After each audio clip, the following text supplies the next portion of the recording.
You know, I really need to actually update my Twitch profile that says, I mostly play World of Warcraft. I hardly play that at all anymore, actually. Let's get the webcam on. Starting soon off. Good to see you too! I don't know if you came in for that one random Pokemon Snap stream I did back in May, or if you just haven't seen me in almost a year. How have you been, Automaton? Also, yes, I am currently looking for a Scyther. Just because I need it at this point. Scyther, and I guess I'll need a Dratini, won't I? Won't I?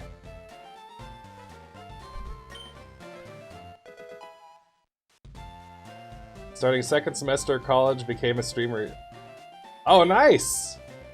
Well, I'm going to have to quickly follow you then. Let's see here.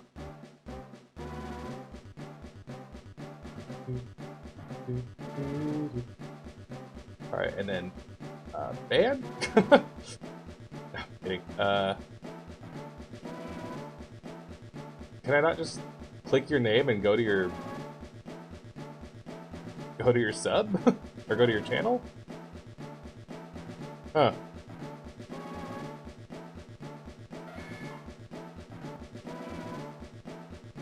I just didn't want to make that easy, huh? Okay, fine.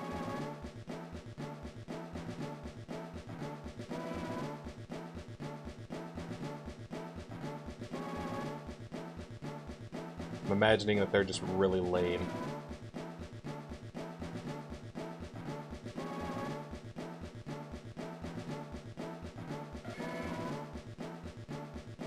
There we go. I don't know why, like, it was bringing up some weird menu first.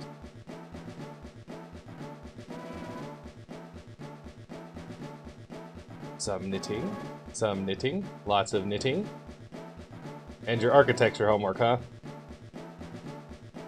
I only see knitting and not architecture homework, but here, you got a new follower. I spent time live on the air. Pro streamer for reals. That's me.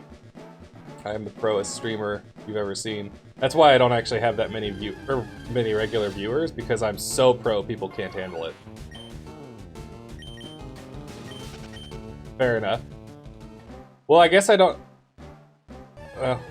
necessarily have to ask what you're going to school for then. If you're having architecture homework, sounds like you're probably in school for some architecture.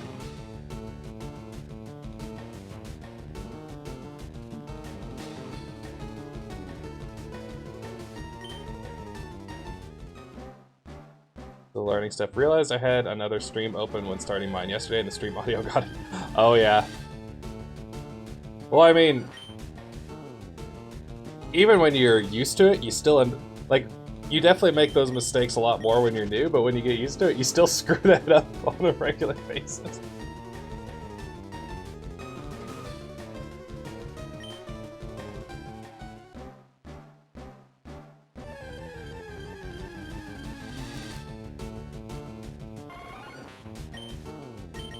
And then I would have actually streamed over my Christmas break, but then I ended up...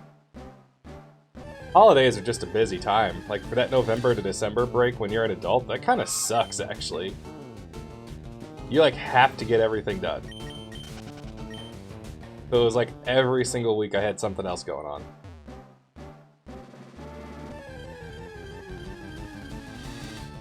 And since I'm also in school, I just don't have as much time, because...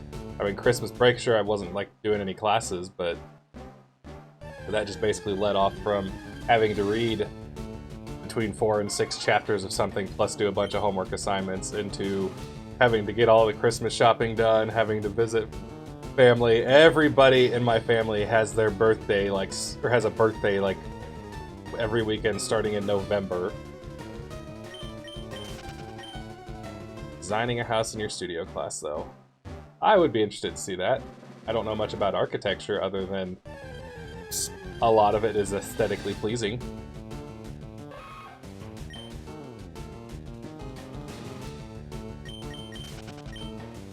I also see a lot of jokes on Reddit from people who do architecture where they show their original designs and then like the budget for it, and then afterwards, like because the budget's too high, they keep cutting things, and it basically goes from this super cool design to just a bunch of block buildings.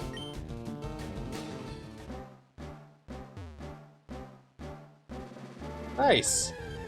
Running a student group. Like, what kind? You're gonna have to explain that one to me. Like, what do you mean by that? You are ambitious. I can agree with that. Just don't be like me, where you want to start all this stuff and then you get in the middle of like having everything, and then you're mad because you have too much to do.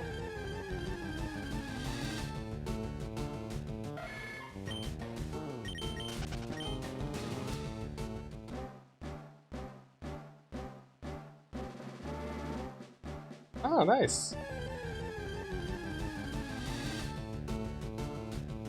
So, whenever, oh shit, I didn't do that. Whenever you're like in architecture, is it just basically like you go to school and your career path is you're going to be an architect, or is there, do you, like, what, are there like different options? Like, kind of like if you're going into like med school, you could end up being like a podiatrist or an OBGYN or a surgeon and all that, or like those things, like different areas to specialize in. Or is it just, you're an architect?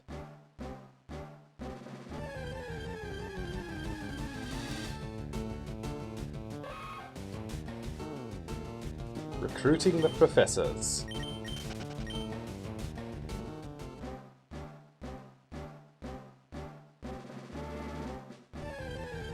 Trying not to use as many steps, but I apparently do not have that kind of self-control. Well, and also, like, follow your next question. You can answer them in any order, but curious, like, what the professors can do to help you out. Architecture, technology, design certain size buildings. You can become a building inspector or work for the city. Okay.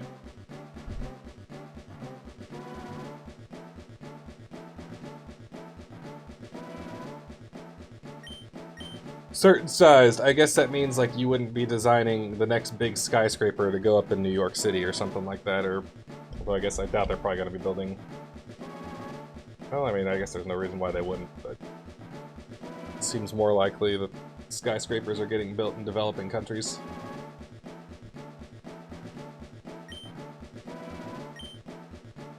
I should think of, oh yeah. Also going to want my... let's see, I gotta think about... I was looking at Poke-Earth. Because I also want...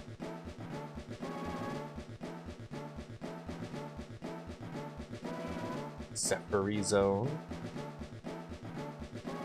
Also going to want... a Genie. I could go for a Dragonair too, but I'm really just probably gonna go for a Dratini because with this challenge, I've already got the actual living decks for Gens 1 and 2, so I just really need to complete the Pokedex for Gen 3. And I don't have a way to transfer directly from Gen 1 and 2 to 3, they're just going to jump straight up to the Pokemon Bank when I get there.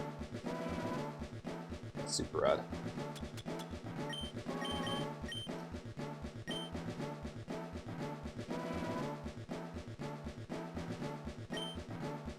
Hoping the professors can connect me to industry professionals who can give good talks about the industry. And one professor said he tried running events in the past, but that fizzled out, so he's willing to help out with events and fundraising. Nice! Nice, nice. Also hoping to get more people participating in design competitions. I guess that would make sense. Sorry, random hair in my mouth. That makes sense too, because it's like, I never really knew that there were design competitions for architecture, but that's just more like, not necessarily that I thought there wouldn't be, I just never thought of it.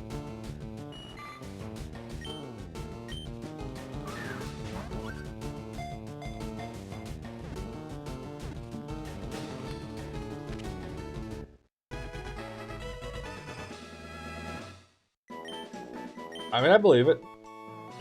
There's always like those little, dorsal pectoral fins are strongly developed like muscles that can swim at the speed of 5 knots.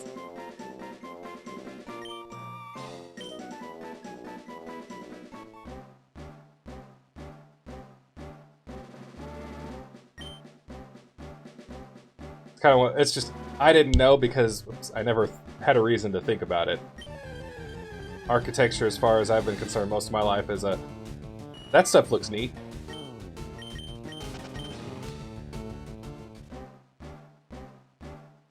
I am definitely a bigger fan of old buildings. Even though they're probably not well insulated, I still sometimes see some of these like over 100-year-old houses that have been really well kept up in my area, and I'm like, I'd like to live there. I am well aware they come with their own problems because they're draftier and whatnot. And they weren't built with certain modern conveniences in mind and all that stuff, but still.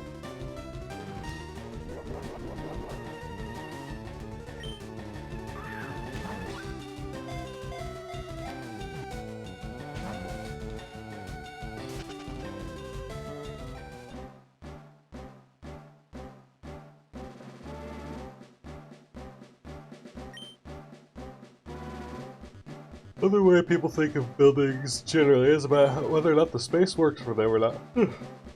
Sorry, I'm apparently tired. I was up past my bedtime last night. We went to a wedding.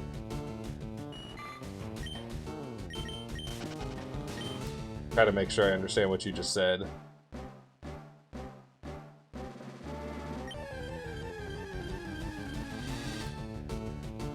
Ooh, there it is.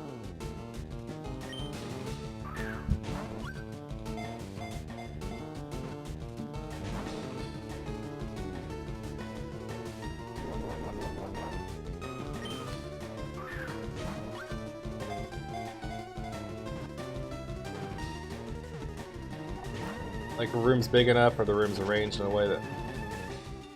Okay. I guess some of the stuff I was working through in my head would be more interior design related and not architecture.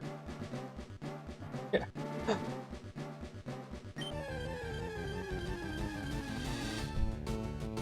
So here's a weird question. Can you still hire architects in the modern day to build houses kind of more older style without it being like... Well, I mean, hiring somebody to design a house and having the house built is going to be expensive, but not like I have to be a multi-millionaire kind of expensive.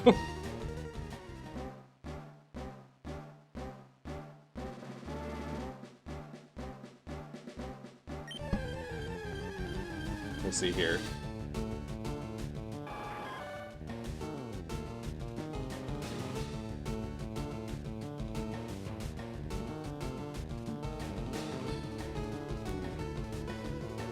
My first thought when you asked that question is a Queen Anne, but like on a smaller scale.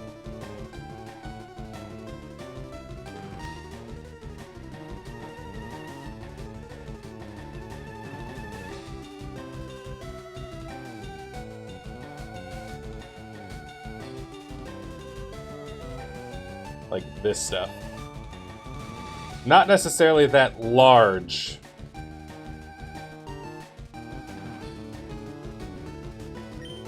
Which, to that extent, I understood, yeah. Or I guess I kind of guessed that, like, it's one thing to have somebody design design and make up blueprints and stuff, or what. Actually, I don't even know if designing versus blueprints are the same thing.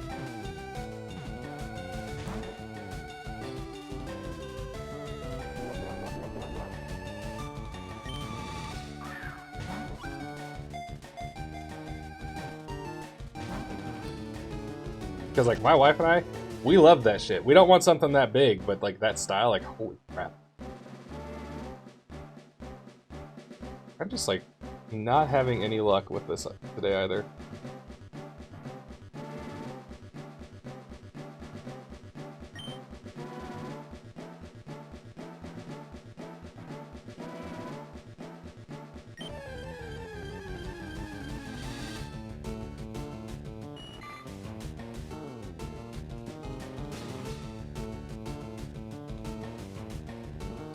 Because we actually have... In my area, we have a few... My sister told... Like, I don't know this, like, off the top of my head. My sister basically told me, it's like, oh, that's a Queen Anne style house. And I was like, I like that style. So, I would say it is mostly like I don't like the look of a lot of modern houses, especially like if you go to like a cookie cutter style neighborhoods. I understand the cost effectiveness of those houses because you basically design like 3 or 4 different houses and then just build them over and over again with slightly different exterior aesthetics, even though all the houses are still pretty much the same. I don't like that. I like the little details. Like, you notice how, like, along the top of the porch, you have, like, those little slat railings. Like, they don't serve a function, but they look really nice.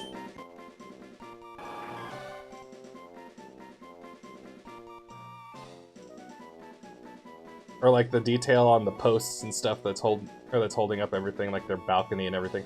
First off, a balcony would also be awesome. Just throwing that out there. Yeah, I do. Which I am also well aware that could cost more money, although I'm still sitting here thinking, is there anybody starting up like a 3D printing company to make that kind of stuff? Because I would be surprised if there wasn't.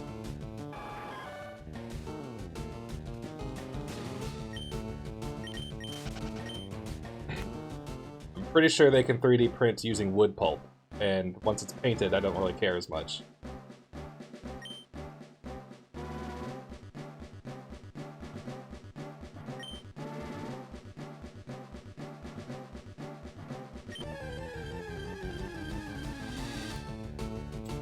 And of course, like, I look at this and already know like a house like that would be expensive, and it's not like we're millionaires or anything, but by the time I finish school, it's going to be 2 doctors in this house, so hopefully we can afford something nice.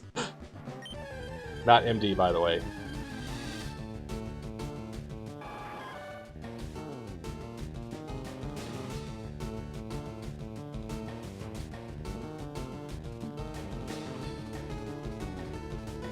Yeah, and I have seen,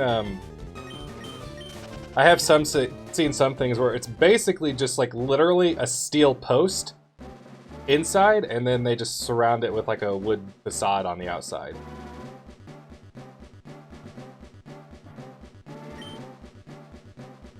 So then you can make it look all intricate, even though the wood actually has absolutely nothing to do with what's holding everything up.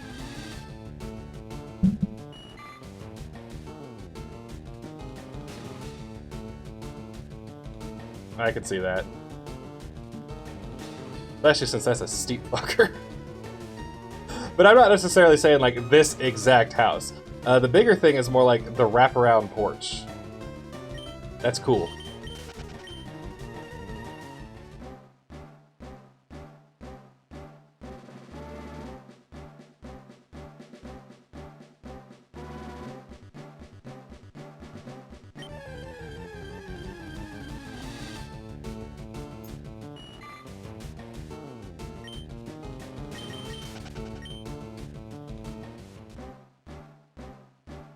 What really sucked though was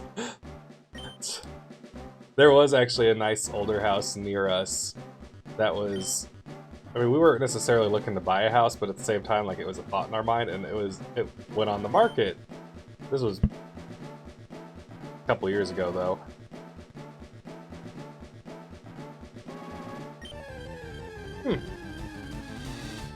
Interesting.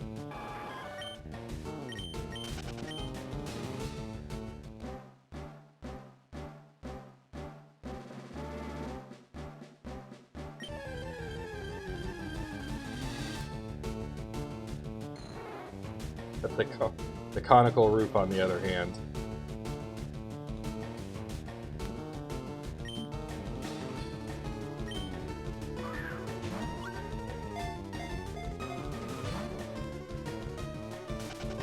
Damn it. I'm gonna make sure really quick.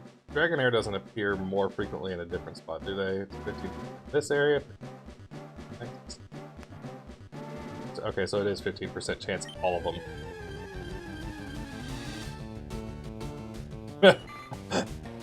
I was already gonna guess that the windows were gonna be expensive. It's like one of the houses we rent. Oh, let me finish the story myself. No, we saw like an old house go on the market that we actually really liked.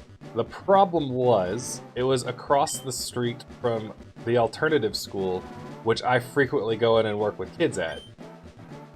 You know, I work with kids who sometimes have some pretty extreme behavioral issues, and the last thing I want is one of those kids not only knowing where I live, but being able to like get really mad at their teacher, run out of the school building, and come to my house. So I was like, oh, there's no chance of that one. Even if that wasn't the case and it was somewhere else, we probably still wouldn't have bought it, but it was a thought. And yeah, and I remember an old place we used to rent. I talked to the landlord because I had these really old windows or something like that, and I like talked, or like she was telling us about it when she was showing us the house, and she was like, "Oh yeah, I'd update them, but they're not quite like a standard. They're like a few inches off of like what's a usual or like a usual dimension, so it had to be custom, and it's just too expensive for this old place." Damn it. The ball! I don't remember exactly how she worded it. I just remember, like, they were old, like, you had to work to lift them up, and then you had to get, like, a little wooden... like, it was just, like, a strip of wood, like, this thick, that we would just, like, stick up under there, and it would keep the window up.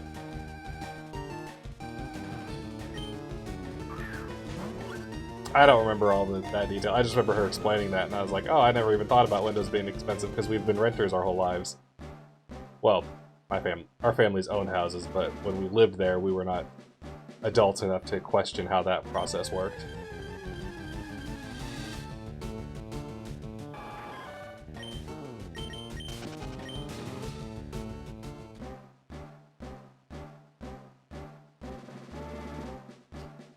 Especially considering, like, I don't actually know what a standard window size is.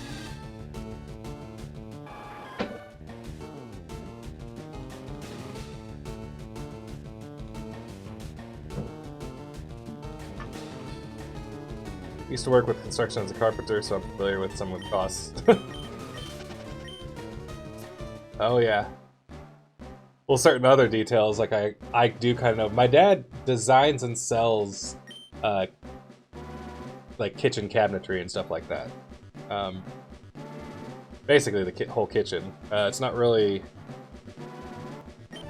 full-on interior design, like he doesn't come up with anything custom, but like he'll take the dimensions and he'll like draw up some like blueprints for how like your cabinets could be set up or anything like and stuff like that, and then he'll show you different styles that you could go for and stuff like that.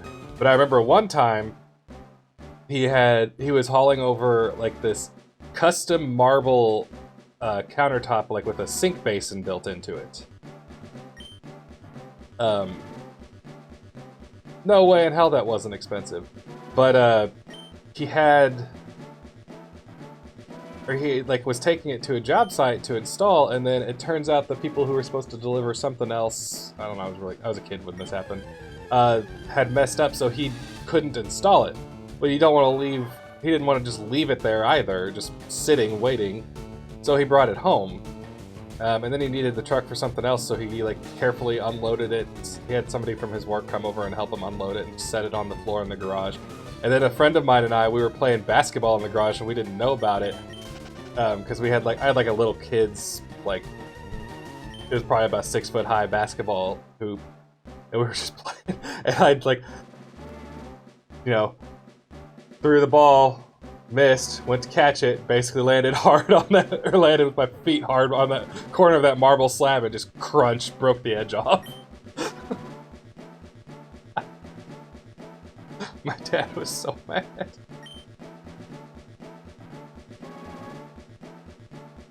He didn't even tell me it was there. I got in trouble, but I got mad because it's like I play basketball in the garage all the time without thinking about it.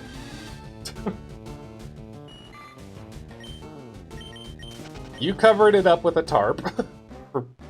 I don't even know why. Like, it was in our garage. It's not like it was out on display. And plus, I'm still thinking, in a small town, who drives by, which our house is, the garage is also on the back side of the house. So it's like, who would come to the back of our house, look and go, that is an expensive custom marble countertop. I'm gonna get somebody to lift that heavy fucker and put it in the back of my own truck and hope nobody notices.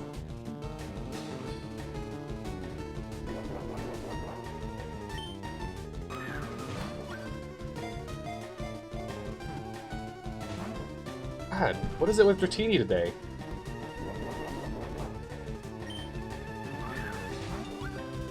I'm always tempted to throw rocks, but I know statistically that you're just more likely if you're just always throwing the ball. Because the rocks do not increase your chances of catching them enough to justify that. A lot of flex tape. Lots of flex tape, yes. Just flex tape it right back.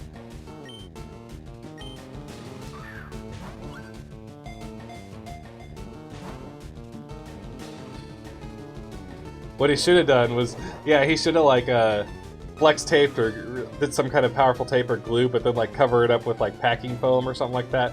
Bring it in and like hook it up, and then just set up something covering it up that's like precariously perched, so when the client or the customer comes through and knocks it over, and then we looked at it and see the crap countertop, my dad could be like, "What'd you do?"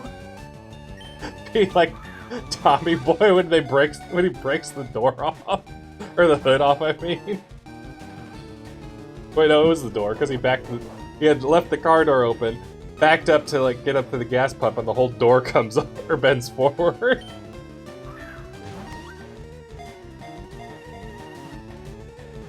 Come on.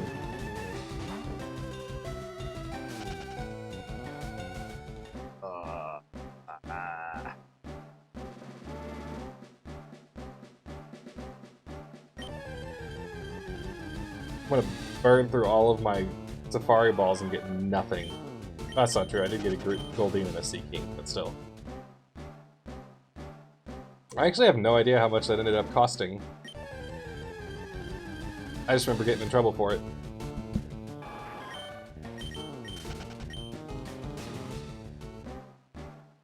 And it was also like even worse because like when the event actually happened, like when I landed on the thing and broke it, remember it was covered up, so I didn't even think much about it. Never thought anything about it. So like I go back up to my room and like the entire rest of the weekend passes because, or something like this, because I'm pretty sure it was on a Friday, because otherwise I wouldn't have had a friend over. So like more than one night goes by, and then my dad comes up yelling at me, and I'm like, I don't even know what you're talking about. I think I would have had to have been like 9 or 10 or something like that.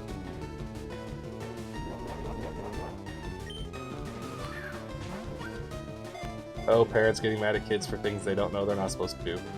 Yeah, it happens. It looks like my upload speed's slowing way the hell down. What's going on there? Oh, there it is.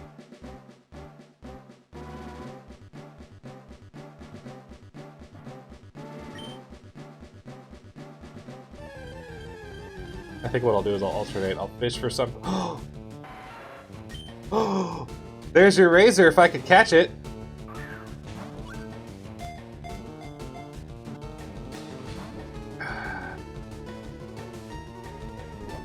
Come on. You better hope I get it.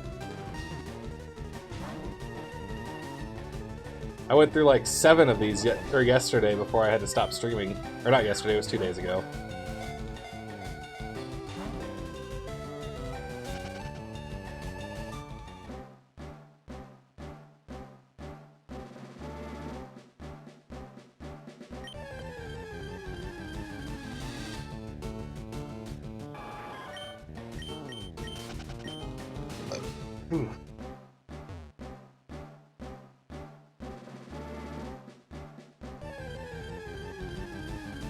At some point I might just be like, eh, and move on to other things. I don't have to catch it right now.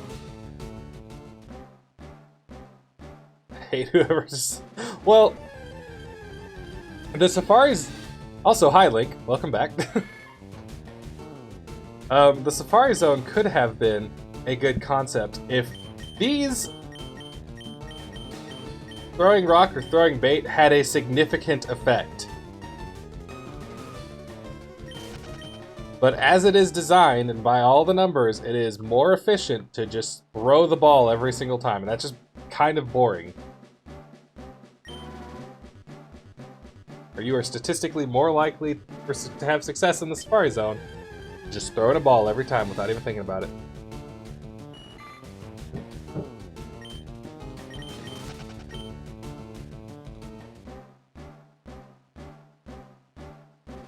Gonna alternate. But it also gets annoying because now I'm trying to catch Pokemon that can run away and stuff like that.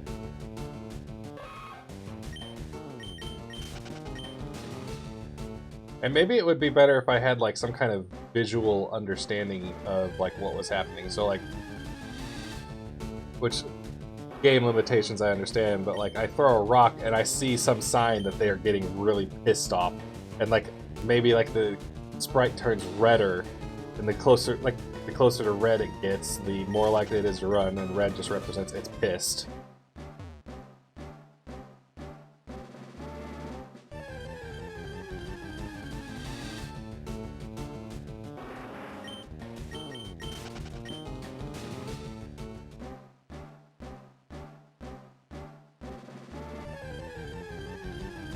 Let's see the nature reserve.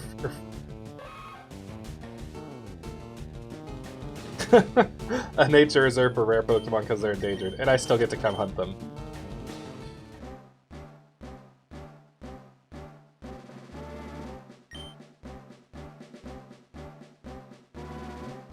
That could actually be interesting.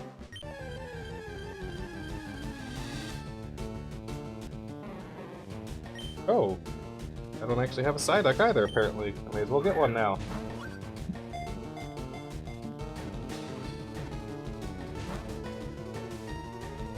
Assuming I'll actually get it.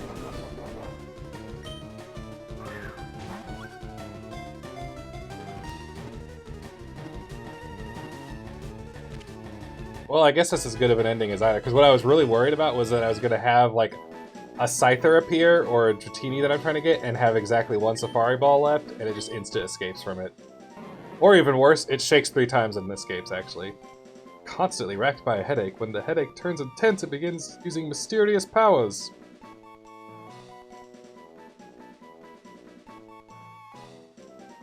How about you aren't able to find those Pokemon in the wild until you talk to the NPC?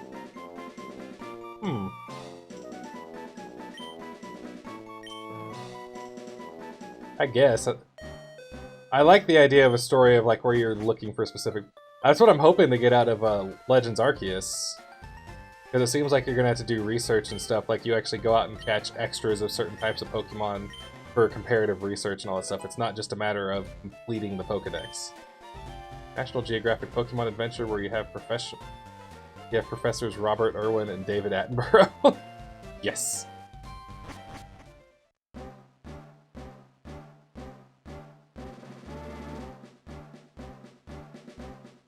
That could be pretty cool.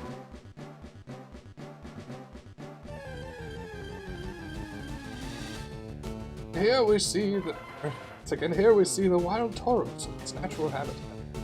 Once wildly roaming the plains, it has recently been pushed to the brink of extinction by the actions of man.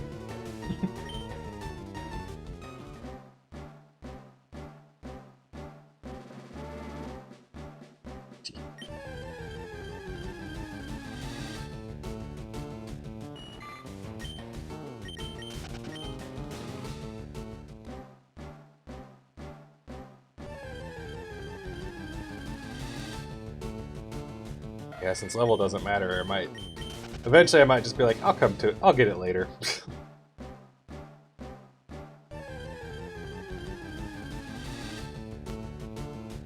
Maybe I'll give it another round of chucking all 30 of my balls at it.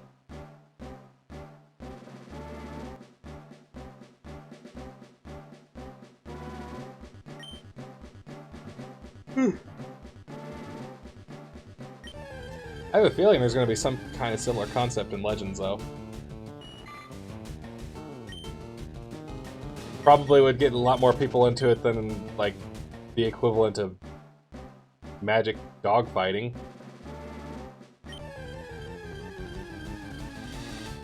which unfortunately is pretty much exactly what Pokemon is.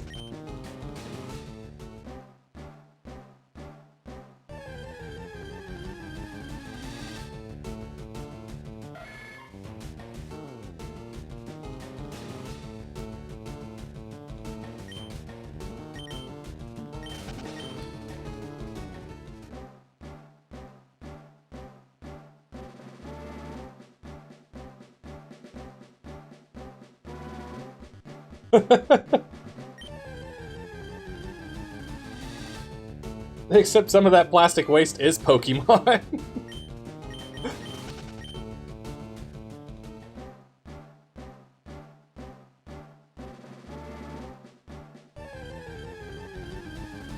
Anyways, Link, how like said hi to you. How are you doing? You disappeared on me during the last one, I imagine. Probably because I was up late. Well, I don't know. I don't assume to know what's going on in your life. You don't owe me all your time. Oh my... So here's the story. It is the equivalent of PETA, and what they're doing is, like, they are, like, you're trying to get Pokemon rounded up for, like, conservation efforts and stuff, too, and also, like, to protect them from Pokemon poachers and whatnot. And then what PETA is basically like, no, we want to be the heroes. So they're like trying to sabotage your efforts so they can be the one to conserve the Pokemon. And then when they can't take care of the Pokemon, they end up using them and abusing them anyways. Trubbish is doing his best.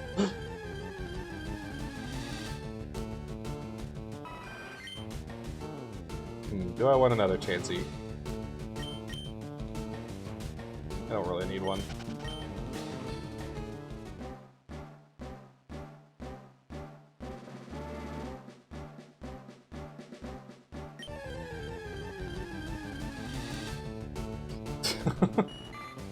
All the Trubbish live on a giant Garbodor, floating in the middle of the ocean.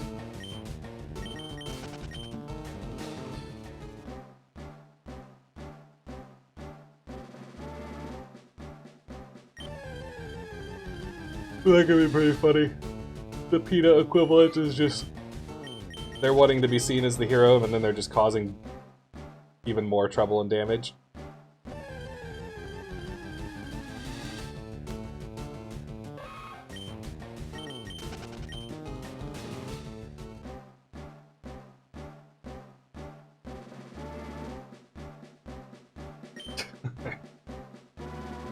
I thought they'd use actual names, and the professors have to have tree names.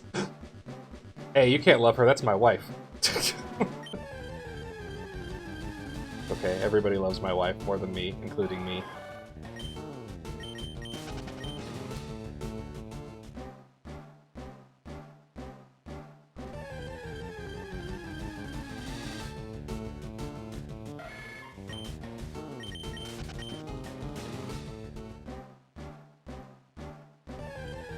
Come on, Scyther and Dratini. Where be ye?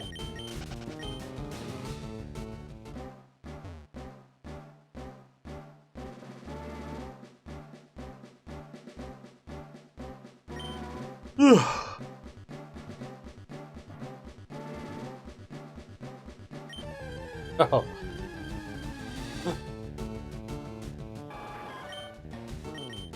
My immediate thought was of the stingray that, or was of the stingray that killed him, but I guess even though one did kill him, he still put a lot of effort into like the preservation of them.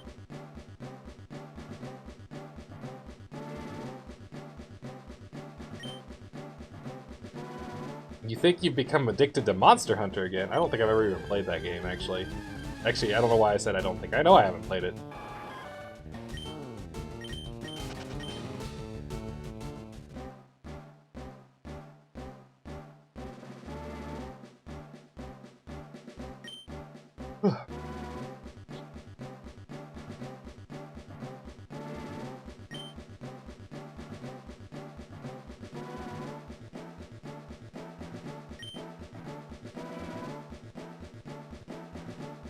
It's like, I think you could probably actually follow uncreative automaton as well. Apparently she doesn't, or they do knitting videos.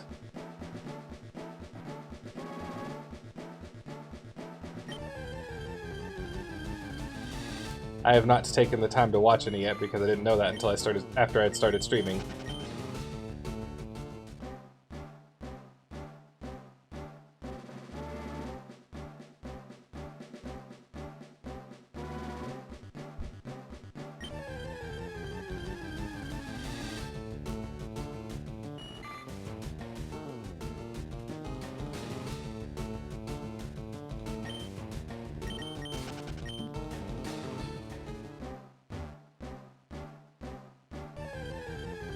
And you can make that small list of people she actually follows, which I'm pretty sure is just me and Bob Ross.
I guess I kind of imagined it like, because like when I work with kids, they talk about like, man, I wish I was good at drawing, but I suck at it. It's like, well, work at it. Tell them all the time. Some people are naturally gifted at drawing, and some people get good at drawing over years. Like, but I don't think it's one of those skills that I think almost anybody could develop from being terrible at it to being to the point of being really good at it. I imagine knitting's probably much the same.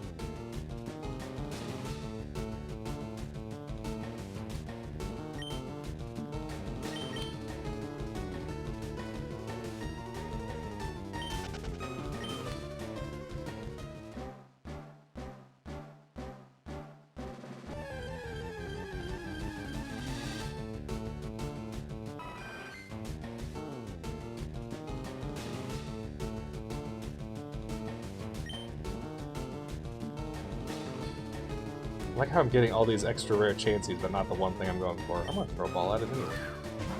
Fuck it, I have an extra one.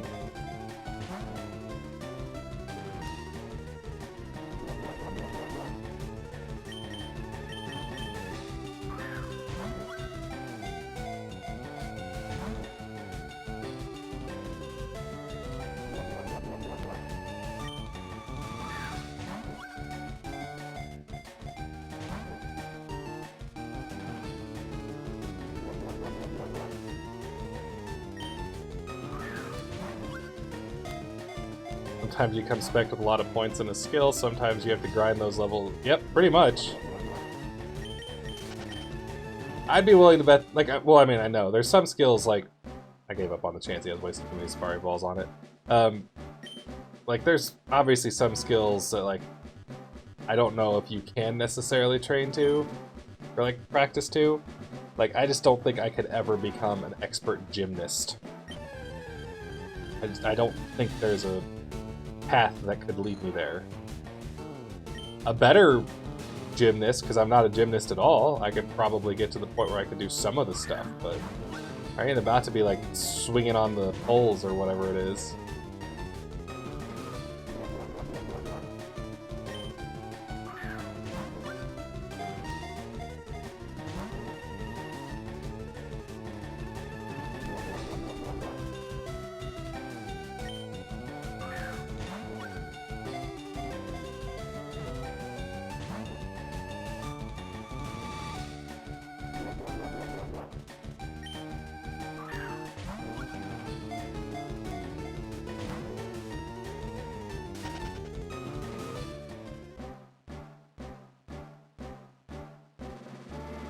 Yeah.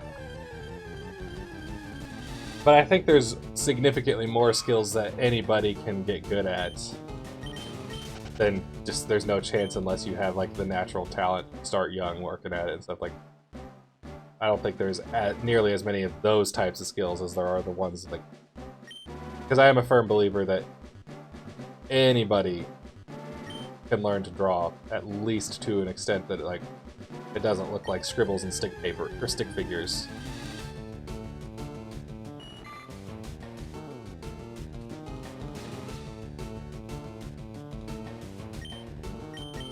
Yeah, you actually have to be born like a gymnast class, or I guess like a flexible class, because I'm also not flexible.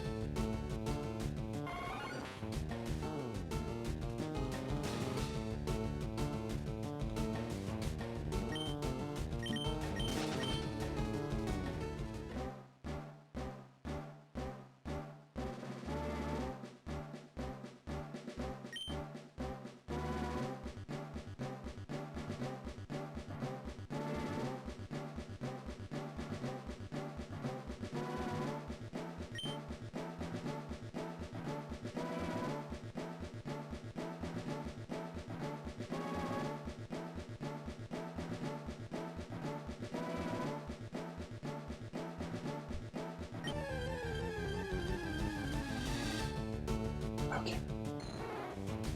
Oh, we're gonna get this one.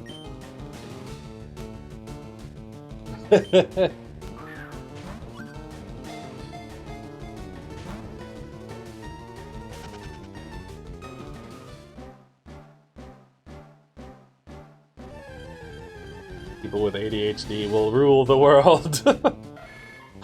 And then forget about it.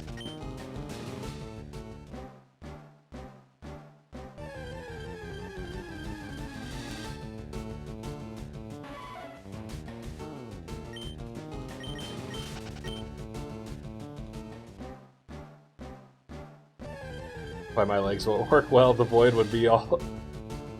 The void would be all if I could walk comfortably. Oh. How are those legs doing? A weird question to ask, I guess, but I actually only just now remembered that you had problems with your... I think it was your knee. What happens when I don't talk to you for almost a year? Lose track of that kind of stuff.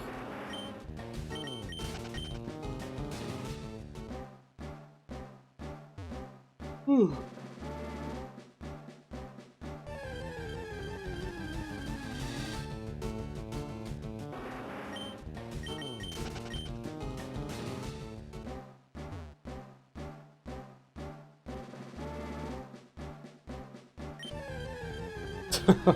Well, I just got ADHD. And I've been starting to suspect I have something with like some kind of chronic fatigue, but I'm gonna leave that up to a doctor to actually confirm rather than just... Which I'm not implying you are self-diagnosing, I'm just saying I'm not going to do it myself.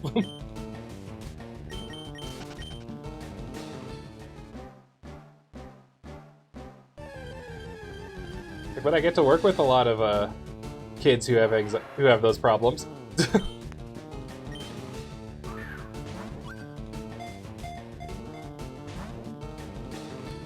teaching kids coping skills for anxiety. It's a lot of fun.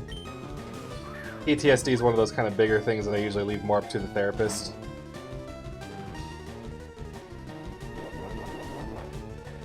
By which I mean like the actual like experiencing stuff from the PTSD moment.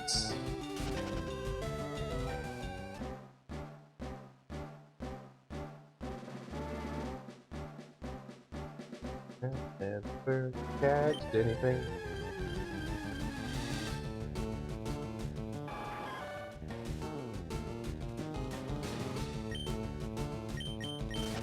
Well, here's the fun thing about mental health diagnoses. They're not always useful to have. So like, insurance companies love to have, or love it like when you have a diagnosis and like a set, scientifically backed plan for how to address it so they know that their money's not being wasted. And to an extent, yeah, obviously, like, you know, evidence-based treatment always sounds good. But sometimes, like, just because a treatment isn't evidence-based doesn't mean it's, like, frivolous nonsense that somebody made up. It's usually just because you can't quantify the variables that you're trying to measure. You know, but a lot of therapists and mental health professionals try to function without even bothering to diagnose you, unless it's something like physically wrong with your brain. Yeah, like having the diagnosis is good in the sense of like, or in the sense that okay, now insurance is more likely to cover this, and some places that help out like somebody with your different condition, they require a diagnosis. From a treatment standpoint, like a diagnosis isn't particularly useful. Like if you have severe anxiety, it doesn't always matter if the anxiety is caused by this mental illness or this other mental illness or this other mental illness. It's anxiety.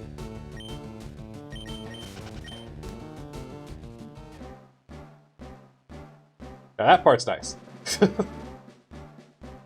But the only reason I even brought this up is because you were talking about like, well, you don't have enough symptoms to diagnose with it. And I'm like, well, but you're still experiencing the problems of it, and that is treatable. Just maybe not in a way that's covered by insurance. I don't know. I don't know the laws of your state and all that stuff.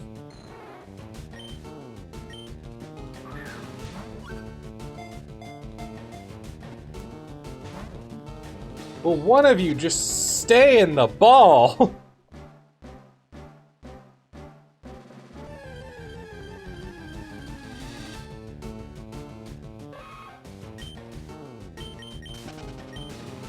So we used to have kind of a similar... We have similar experiences. Okay, good. You're not stuck in the U.S. where we provide third world level healthcare for first world prices. We have first world level healthcare, but you got to be really rich for that. That's not true. Like the fact. I say that as a joke, but like the fact that I was able to see my doctor twice over this last week does not actually equate to what would be third world level healthcare. So I'm just bitching. Well, I'm glad. I don't know the particular systems, and I guess I should specify what I was talking about with like diagnoses and stuff like that usually applies to America. Particularly the state I live in.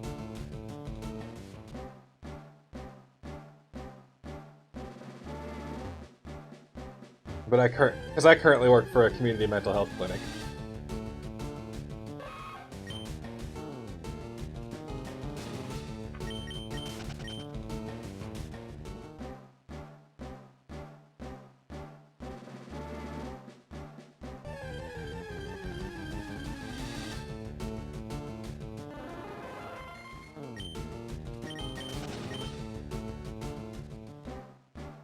It's actually largely what I'm...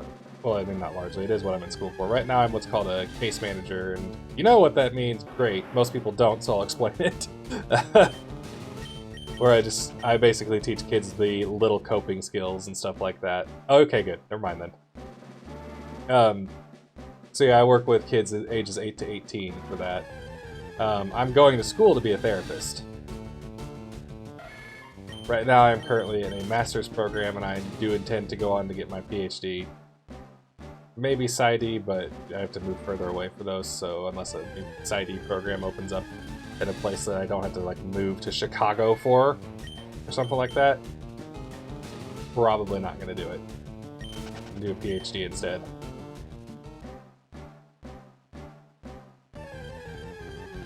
PhD's got bigger dick energy anyways.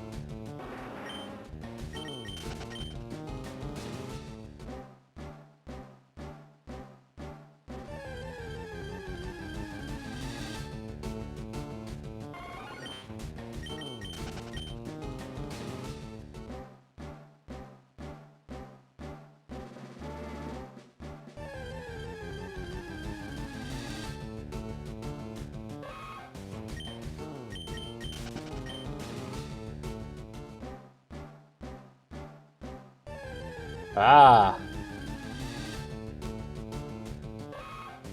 Addiction in children, it's a very depressing thing to work with.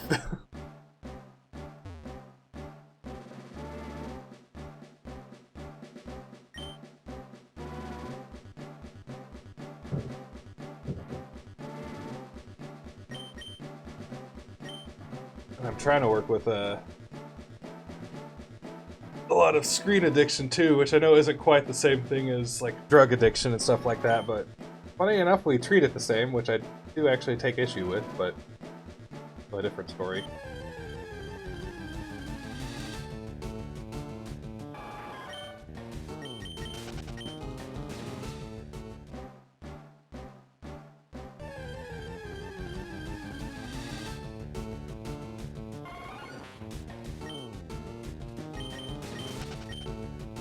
Interesting.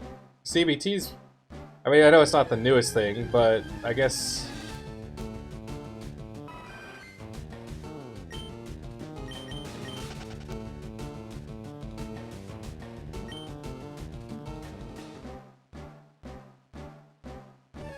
Well, you say that, but at the same time, like, I feel like in a third world, like, you just can't even get to a doctor at all, so...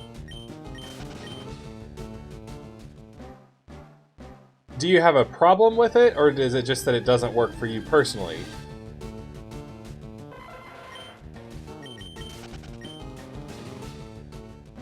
And when you take, like, DBT is a pretty intensive program, but I feel like a lot of people, when they reference it, they're only talking about using some DBT techniques, not actually being enrolled in a long-term DBT program.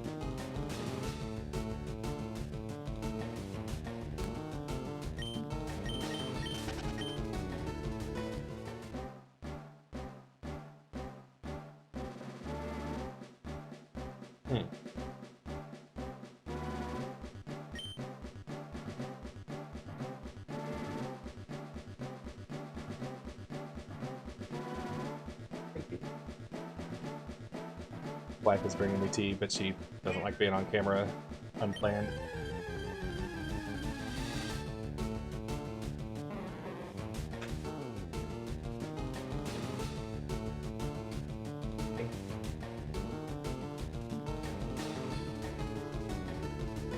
Whew.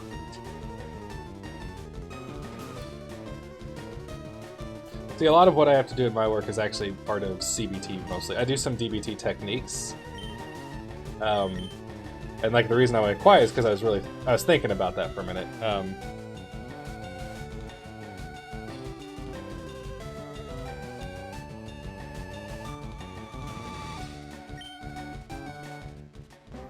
Example things like checking the facts and stuff. Like, no, it doesn't make sense, and I know the evidence doesn't support this terrible thought, but I still feel terrible. Well, I mean, there is a debate in psychology in general about the efficacy, or I don't know if that's the right word, or helpfulness of insight, basically. Like, having the insight that your thought process that led you here is irrational and blah, blah, blah, all that stuff. And, like, is that helpful? And it's literally a matter of, it depends. For some people, like, they have this moment, this aha moment where they realize that their entire thought process has been wrong, and they're just able to fix that, and that's great. And for some people, it's like they've understood the thought processes, or understood like how they got to that thought process the entire time, and the thought just doesn't go away.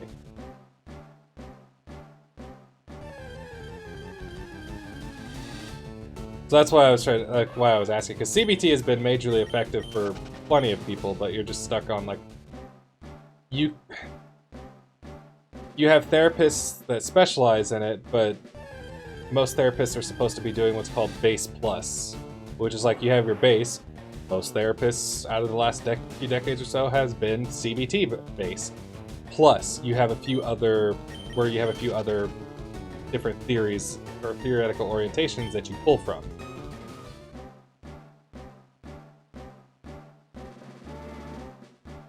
And I can see that.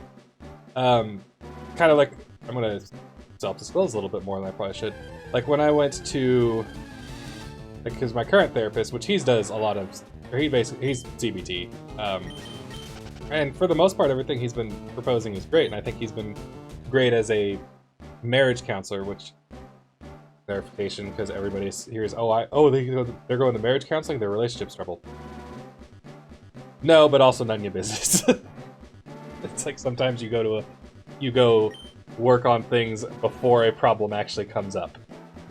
But anyways, so he's a lot of CBT, but I brought up something that scared the shit out of me from my childhood, and it's always like annoyed me because it's like it was this event that scared the shit out of me when I was a kid and embarrassed me, and then my family thinks it's the funniest thing to bring up sometime. And it was basically like we had like an ice storm or something. It wasn't actual snow, it was like full-on sleet, like inches of sleet piled up, so it was super slick. And my dad, sister, and I, we all went, there was like a hill behind our house, we went sledding. And then when it was time to get, where my dad was like, all right, I'm done. My sister wanted to go, and I was like, oh, I want to keep sledding. And then after they left and I was alone, I lost control of the sled. There was like a little sinkhole off to one side, and I basically shot over the edge, tried to stop myself by putting my hands on the ground. My gloves came off, and my hand like got stuck and went under the blade, and like it wasn't a deep cut or anything, but yeah, it scared the ever-loving shit out of me. And when I was panicking, like I wasn't thinking rationally, because literally, if I had walked away, like I was trying to climb back up the way that I fell down, and it was slick and icy, so I'd like fall back in over and over again. If I had just walked or worked like 10 minutes the opposite direction, like walking away from my house, I would have been able to like then go up a much shallower hill and stuff, but I wasn't thinking that at the time.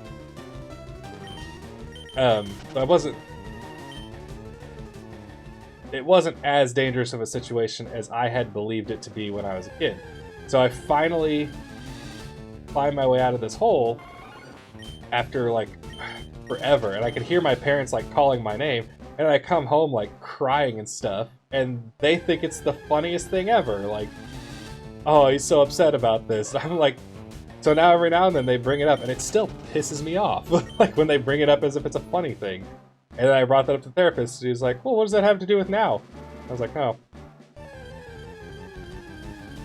Still kind of hurts. But that's like one particular area. CBT has been helpful in quite a few other areas with us.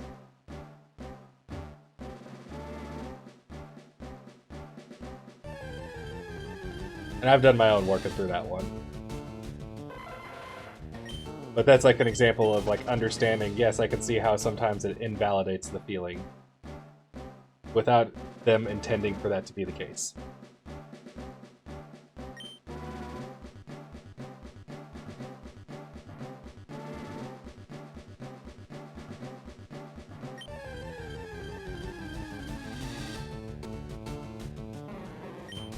I also like a lot of the DBT techniques, like I do a lot of gratitude journaling and stuff, which is actually, technically, that's positive psychology, but when I first learned about it, it was actually from a long-term DBT course, or course, whatever it is. Real DBT, like when you're actually doing it, like you are literally signing up to commit to months of one-on-one therapy in a specific style, and group therapy as well. And like, there's actually some pretty intense rules on it too. Like if you skip one too many meet sessions of group, you are kicked out of the program, which you're like, that doesn't sound very mental health like. Well, there's like full-on reasons and stuff, and like you have to like get back in it and everything like that, but still.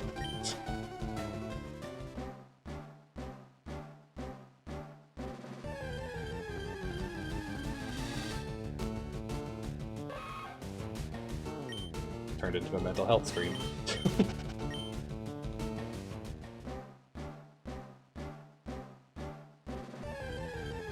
Some of the stuff that I do appreciate from like CBT is it does help to rationalize some of the things, like some of the behaviors that we have that we thought were irrational but actually worked. some of the CBT techniques that I use are based around the idea that, like, so I have kids who, and I had the same problem, who will frequently, they'll frequently, like, be way behind on homework. And usually the reason's almost always the same, funny enough, is like they got lazy for one day or something like that. And then after they got lazy for like that one day, they ended up being they ended up falling just like 1 or 2 assignments behind. And now they experience a small amount of anxiety because they know they're behind and they're probably going to get into some kind of trouble for that. And that anxiety somehow snowballs because because like they now have to get that homework done that they missed, but also whatever just came up due today, and that's even bigger. So they stress out and they ignore it again. They go the lazy route and they choose to pretend it doesn't exist. And they just do that over and over again until it piles up into a mountain of missing homework. And they're failing like at least 1 or 2 of their classes. Most of the time it's several of their classes. And you think, it's like, rather than labeling that as like just this irrational bullshittery, like, haha, you're dumb, you actually just explore, like, okay, what actually did you do here? Oh, nice!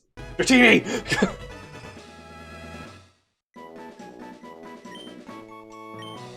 Like, what actually is the problem here? It makes perfect sense why you cannot get it all done, because you're setting your goal as, I need to have A's. When really your goal should be, I need to be happier about every single assignment that actually does get done.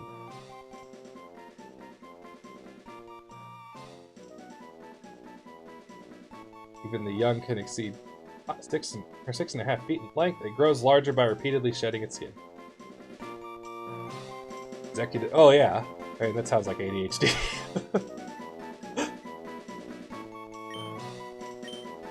But no, I understand like executive functioning and stuff, because it's just your ability to break big tasks into smaller tasks is really all it is.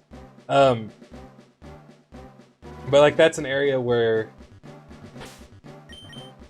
when you describe that, I actually wonder if maybe you just had somebody improperly apply CBT in the past. Maybe. I don't know, because I can see CBT being beneficial to that one too, because in my experience it's not necessarily in validating the feeling, it would be more of an approach to, like, okay, you are stressing yourself out, and that makes sense. Your goal is too big, is usually the problem. So, like, with these kids, their goal is, it's usually, they have to get all of their missing assignments done right now, before their parents find out. Or, I have to get all A's so that I can keep this reward, or something. And they set it too big, and because it's so big, they're actually less likely to achieve that than if, like, they would be more likely to actually achieve all A's or all missing assignments if they just broke it into like those smaller bits and like all that stuff. But you tell them, it's like, no, your goal isn't that. Your goal is to just, every time you get a single missing assignment done, on top of not getting a new missing assignment, that's awesome. You should be excited about that. Like, that little moment needs to be an achievement for you.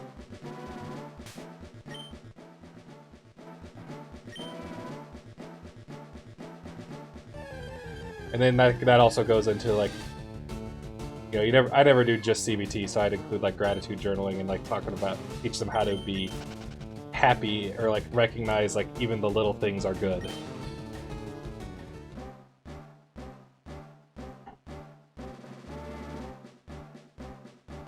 But usually the reason, like, I'm not, and this isn't you, this is in general what I experience from myself and working with kids, so please don't think I am telling you what you are struggling with. I am not giving any kind of therapeutic advice on stream. That's just not qualified to that. But usually like the problem is, if you set the goal too high, it becomes unachievable, and laziness kicks in. And the important thing to remember is, laziness is a good thing that's being misused. because laziness is just your brain trying its best to be efficient. It does not make any sense to do something the more difficult way. It's kind of like if I told you to do like the math problem. I don't have anything to really write on.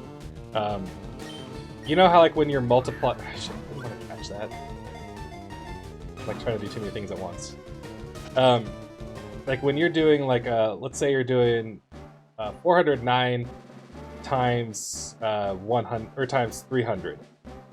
You could write it out like horizontally and technically be able to solve it that way, or you could do that trick where you like put the bigger number on top, and then when you do times 300, you actually do times 3 and then add 2 zeros. That's the lazy way, but it's also more efficient. It makes a lot more sense to do it that way rather than intentionally doing something the harder way. So if your task is, as far as you can tell, actually impossible or unachievable, your brain's gonna be like, I ain't putting the effort into that because that is putting extra effort into something that I'm not gonna be able to do anyways. So why the hell would I do that? And so you do nothing, which is great. Not really, but great. Radical acceptance of situations and doing... Well, that's always... Those are always great things too.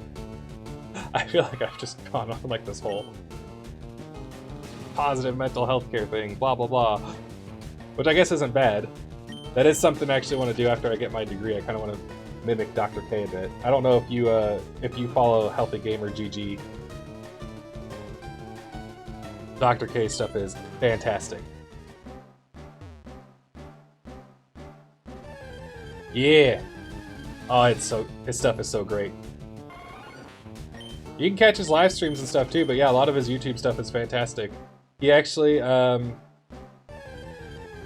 he had a video recently that relates largely to what I've been talking about. Now, the context is not anywhere close to the same, because basically somebody posted asking for advice because they feel like they can't get a girlfriend because they are conventionally unattractive and all those reasons and stuff. That's not what that situation, excuse me, context is not what we're talking about, but the logic that he used, or like the rationality that he used to kind of work through all that, that is exactly what we're talking about.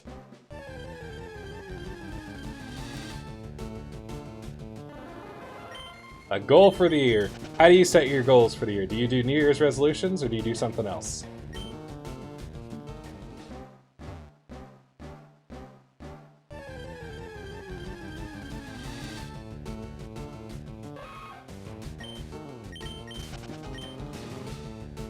Excellent. Did you get that from Dr. K or the GCP Grey video?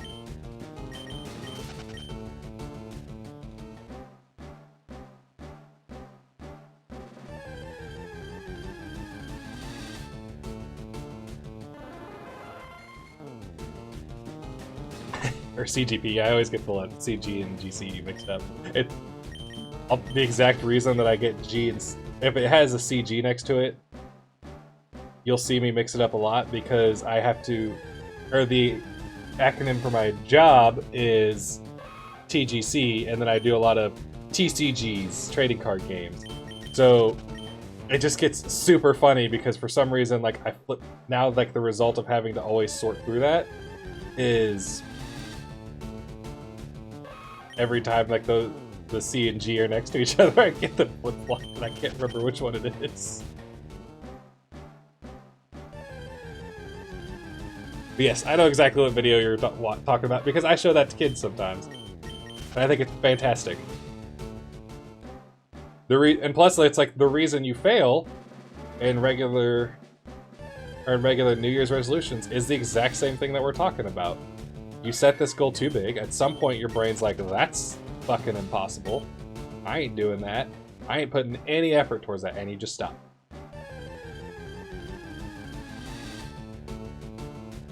Also, after this round in the Safari Zone, if I haven't got my Scyther, I'm gonna come back for it later. On a different day. I just want to continue on is all that's happening. I would like to get the next badge, move on with the story.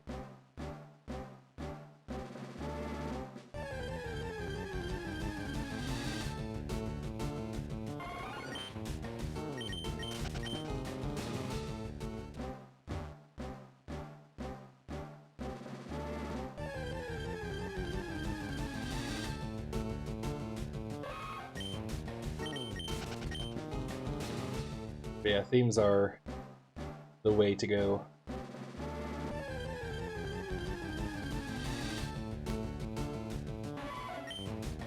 Cypher, Cypher, where the heck are you?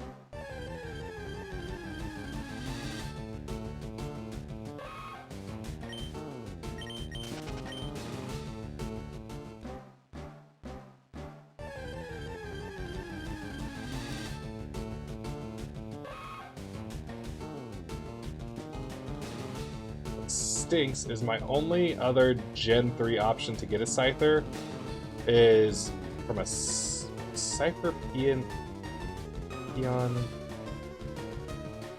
So I can get it in XD, which I actually do plan on streaming because I have both Coliseum and XD.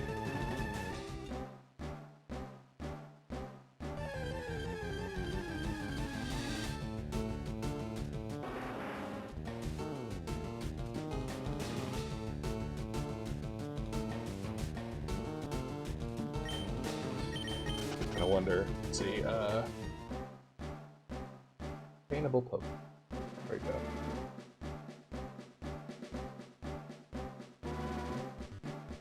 Like, I'm looking at that because maybe that is just an easier way down the line to get a Scyther. It is, like, well towards the end of the game, though, so we'll see. We shall. Oh! Happy. You brought me homemade Rice Krispie treats, and they're chunky.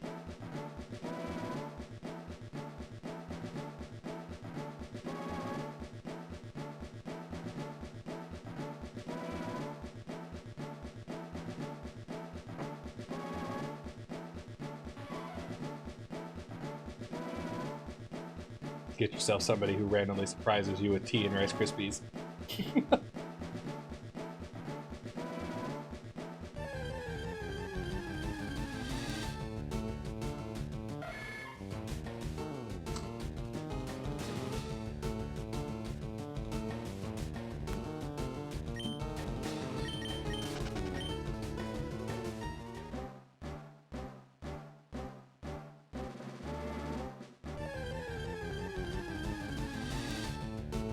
I always forget there's actually a lot of these Pokemon I can get taken care of, though, and I'm looking at XD right now, out of curiosity.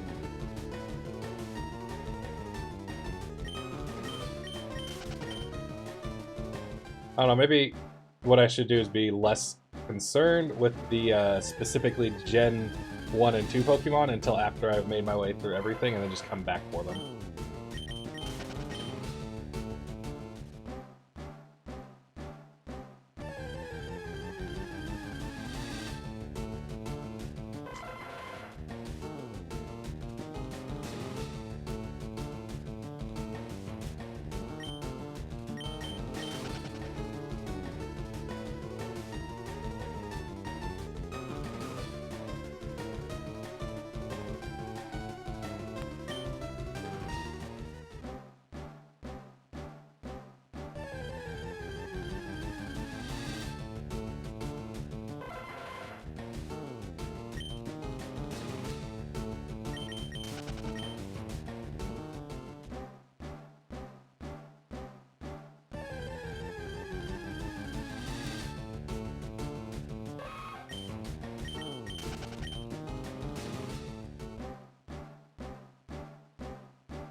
Sorry, I usually get pretty quiet when I'm snacking.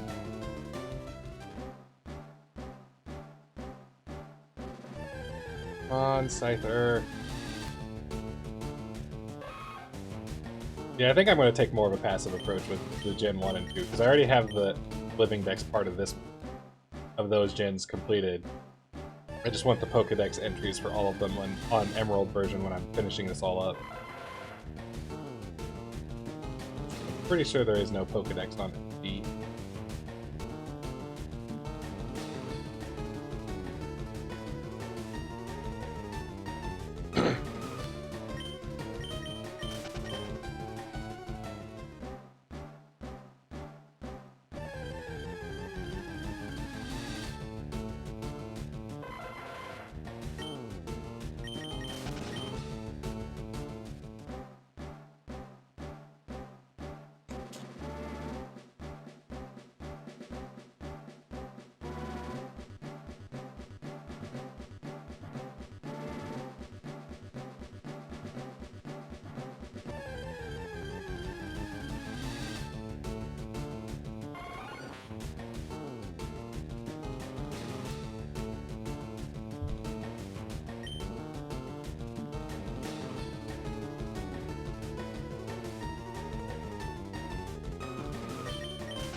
Actually, because after I finish FireRed, the next game in line is Pokemon Coliseum.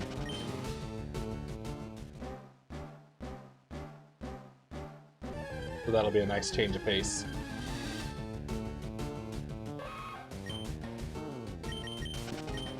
Actually, I have to make an overlay for that. I gotta figure out like all the dimensions for it and stuff too, because it ain't like ain't like I could full screen that one without stretching it.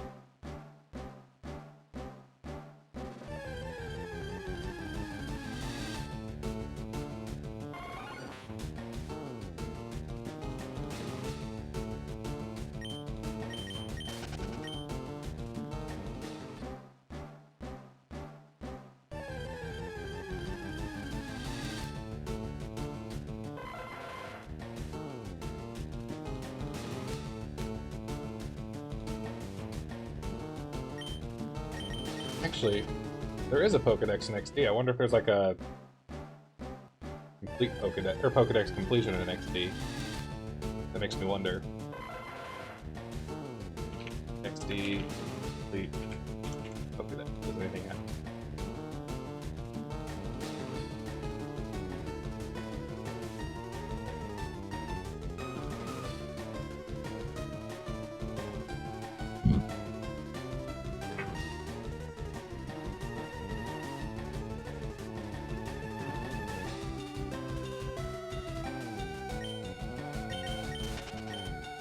Guess not. It was like it has a Pokedex and you have the option to complete it, but it does not look like you actually get anything for it.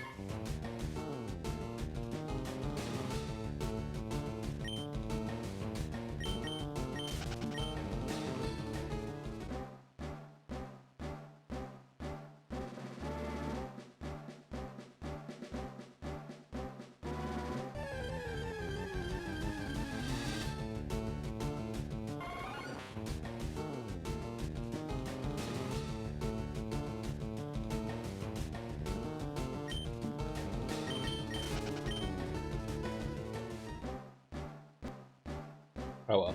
I should probably worry more about completing the Pokedex in Emerald anyways, because it's that extra step to have to transfer everything to XD just for stream purposes, and also, like,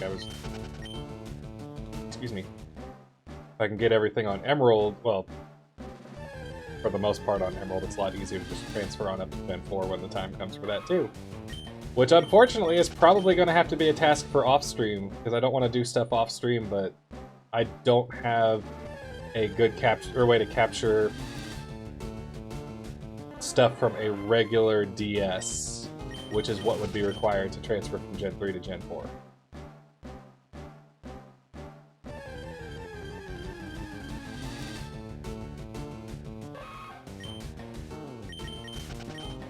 Because I don't have like a capture original DS. Not even sure how you get one.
Now I can't even get the Scyther to appear.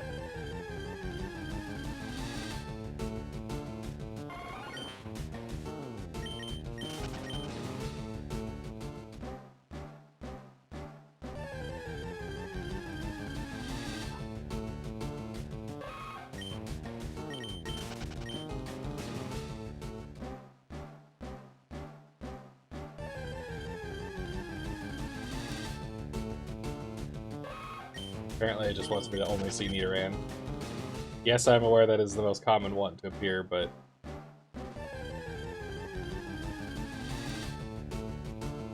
a little bit obnoxious at this point.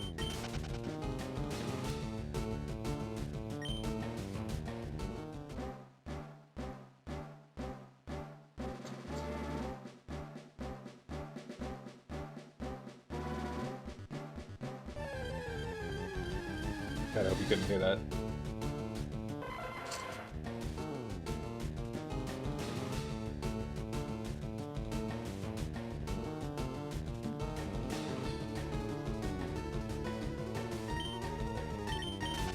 I'm actually going to mute myself for a minute, because I realized this whole time, every time I was taking like a crunchy bite out of that thing, you could hear it over the microphone. And eating noises bother me, so I'm going to assume it bothers others.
Okay. I just wanted to get that finished and over with rather than crunch. Crunch, crunch.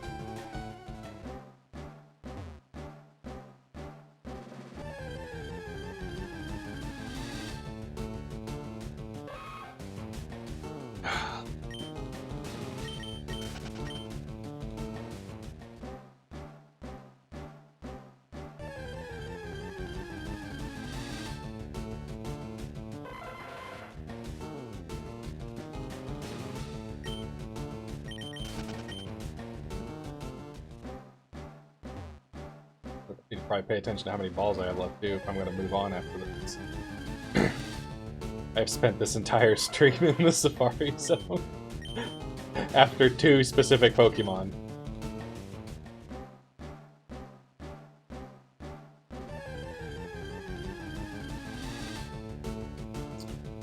Alright. What is this, like Scyther number 12 that's gonna run away?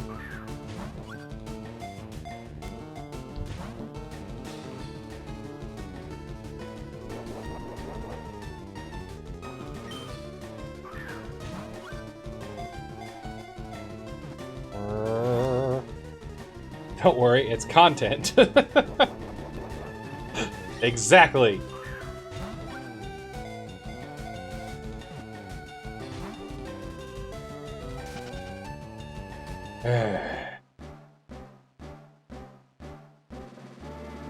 I guess it's a win-win, sort of. Sort of being a very important part of that. Because at least I get to move on when I run out of balls, but still.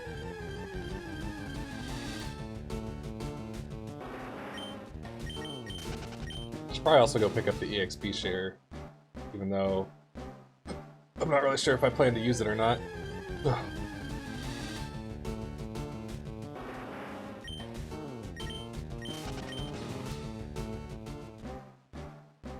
I think the next time I have like a little free hour or something, I probably really need to get on the or get on planning like an overlay for Coliseum and XD.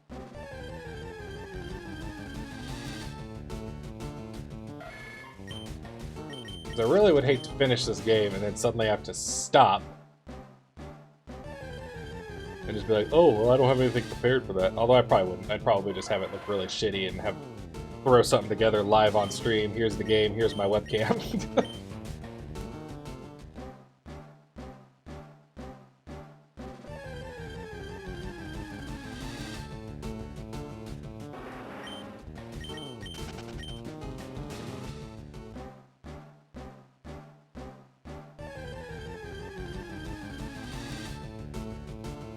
I owe you one overlay.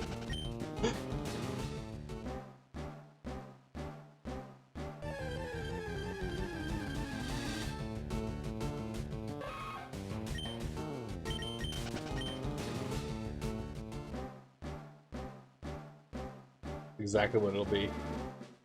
I should just have like a secret picture hidden behind the overlay, because sometimes like when I'm updating it for a badge, it bugs out and like Twitch or OBS just gets rid of it entirely, and I have to like redo it, which it's not hard or anything. Like it just takes me an extra few seconds to fix, but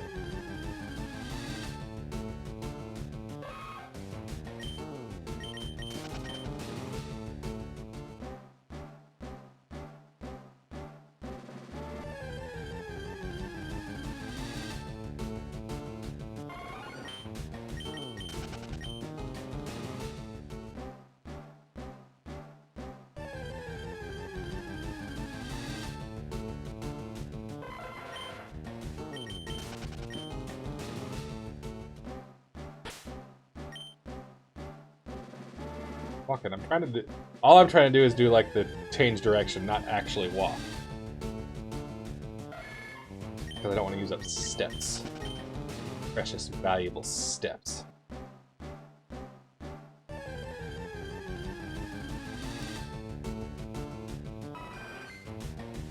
Considering the sheer, like, I feel like I've run into a 1% chancey more often. Maybe I should go somewhere where a Scyther is only 1% chance. Like Area 2, it looks like. Just hang out there, see what happens.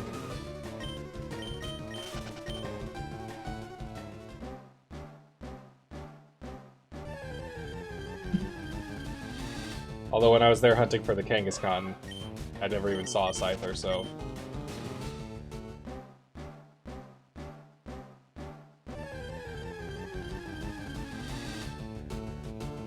There's another Chansey! Look at that!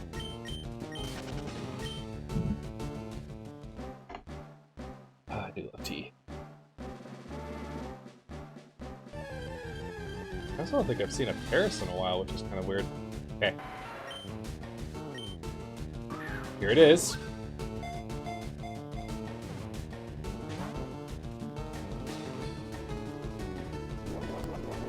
Well, we really only have two that we regularly make, which is Jasmine or Iron Buddha.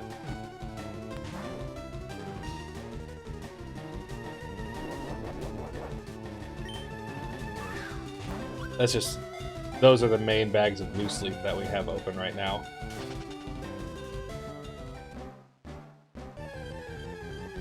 You couldn't have at least let me use, like, all 5 of my remaining Safari balls, could you?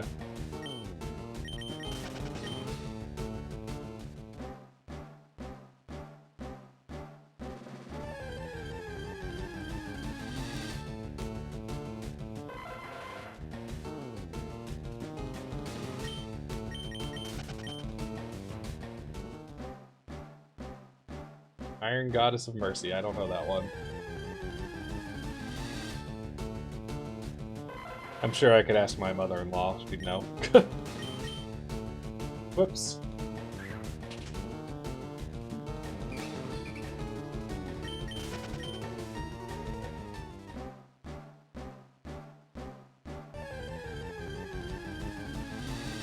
Or at the very least, Iron Buddha is similar. Oh, okay, so Cynthia knows.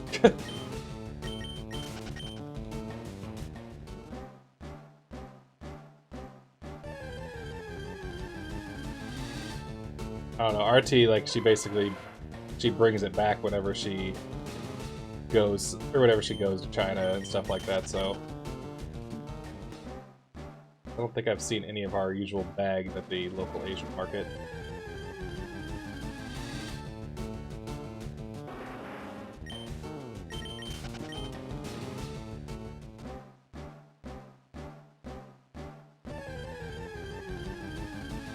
Oh.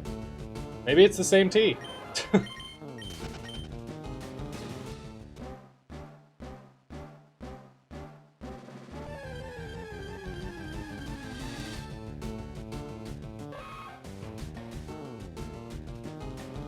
I'm not a tea expert, I just drink it.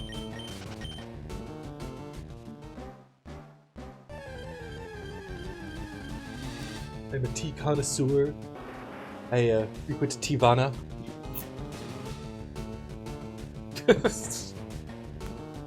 We were all joking, like last time we went and visited her parents' house, we were all joking about Tivana. It's like, and I like some of the stuff that Tivana has, but it's not great tea. Okay.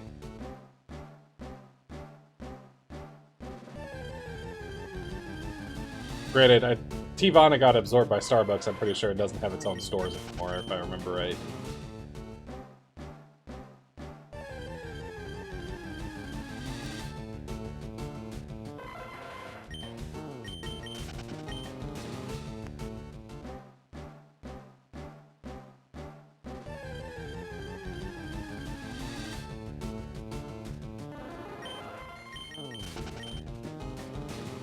Get the damn Scyther someday.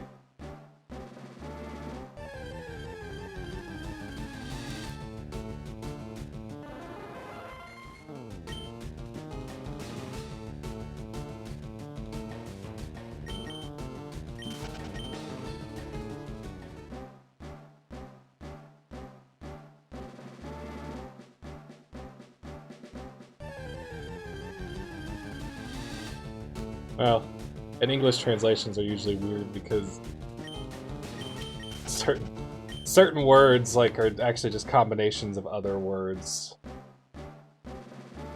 Like the word for panda is just bear cat.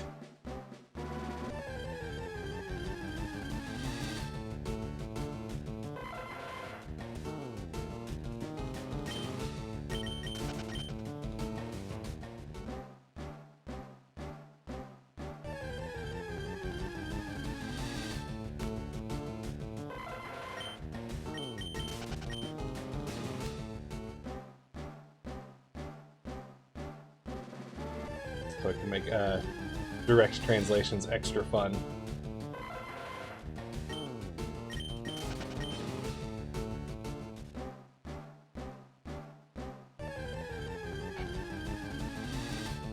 Just need another Scyther, but I can use up the last 2 Safari balls, and then be on my way.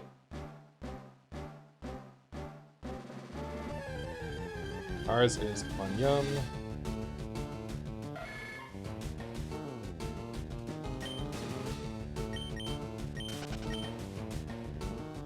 Bald mouse.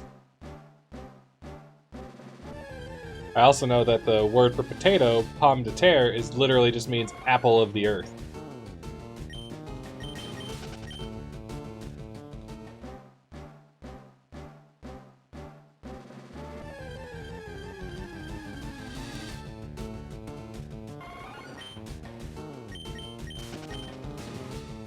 I took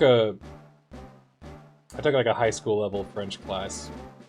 Obviously it was years ago, but so it's not like I speak fluent French, but I took French 1 and 2.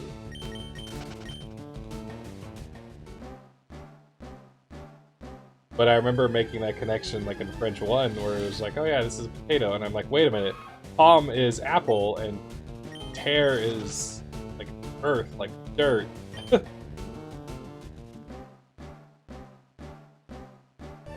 But like she didn't bring it up, I just noticed it, and I was proud of that, even though it's pretty normal or a pretty easy thing to notice.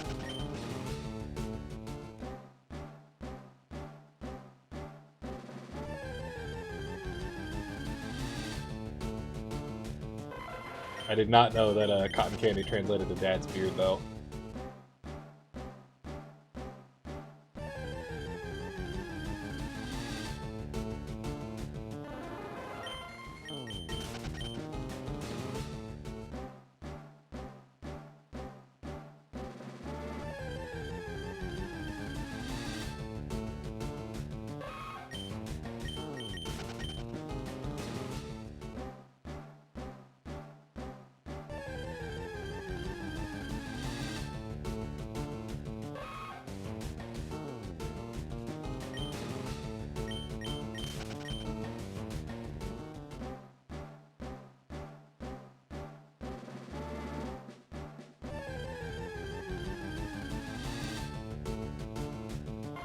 Yeah, just by when I move tiles. If I stay in one place, which, you know, is easy if I'm doing it slow, but if I want to do it fast because I'm super lazy, I risk moving a step or two every now and then. But yeah, you literally have to move from one tile to the next for a step to count.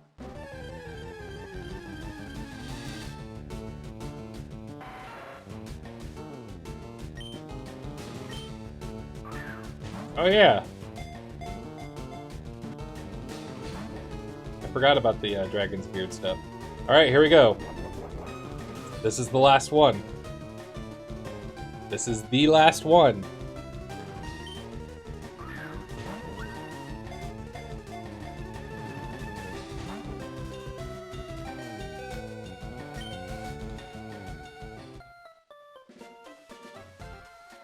So do you want me to save the name Razor for when I finally do get a Scyther, or do you want me to just like name the next Pokemon that? Because you did spend the channel points for it. Oops, we're not doing that right now.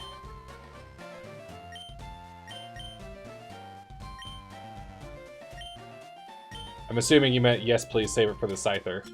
Because you did the classic, I gave you an and/or question, and you said yes.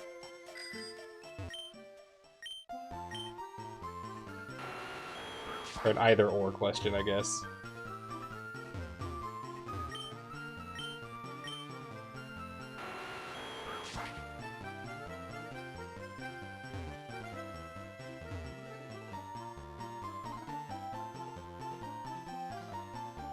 Okay.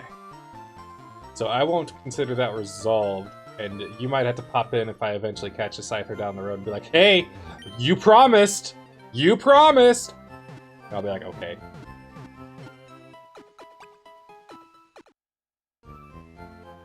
Be like, you're right, I promised. Alright, so I have the Super Rod, and I peeked out at that rod the other day.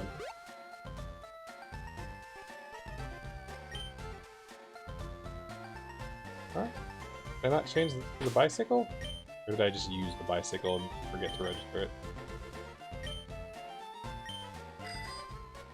Oh, Pachirisu is the squirrel you're thinking of, I'm pretty sure. Of course, there's also a Squavit in the newest generation.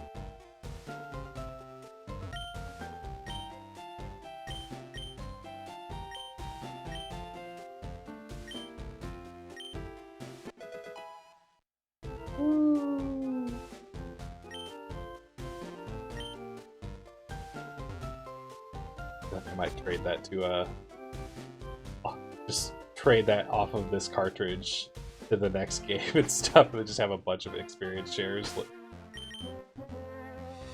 Alright.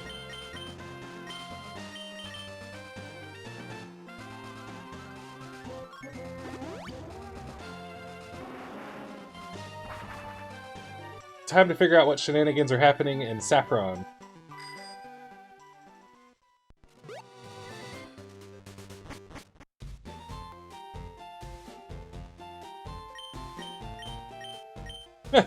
Oh, that tea looks awfully tasty. Glug, glug, glug. You're not glugging tea out of a hot tea thermos. I mean, well, maybe they are, I don't know.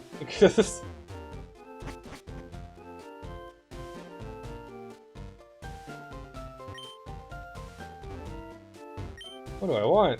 I want to know why you guys took over the city.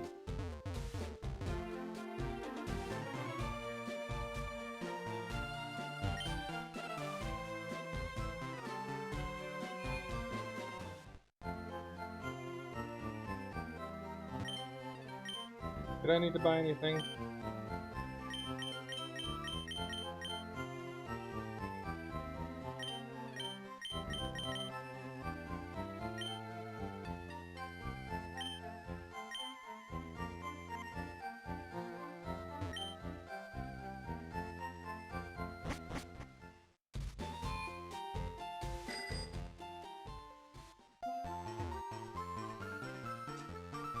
All right.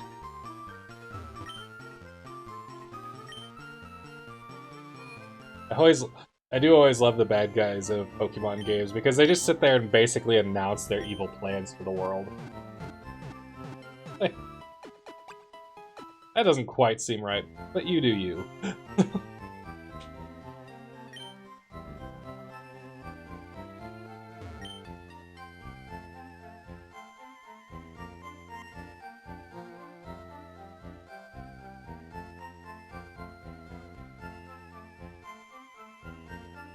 Also try and remember something.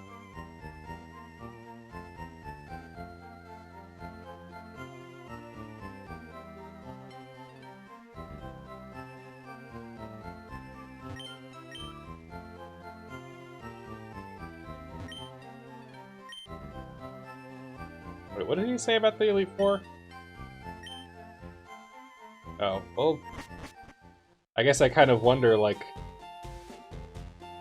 why don't they just come back and, like, stop? Like, clearly they're so good at doing all this stuff. Yeah, why don't they come back and stomp Team Rocket or something like that?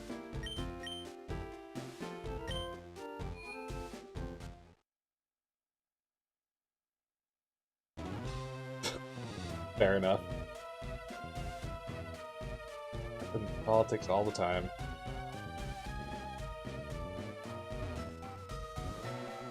Ah, yes. Feels like it was just yesterday I was roaming through here and for like the 80th time because I had to do this in red version, blue version, and then eventually yellow version. I remember I used to talk about this, making a lurk command.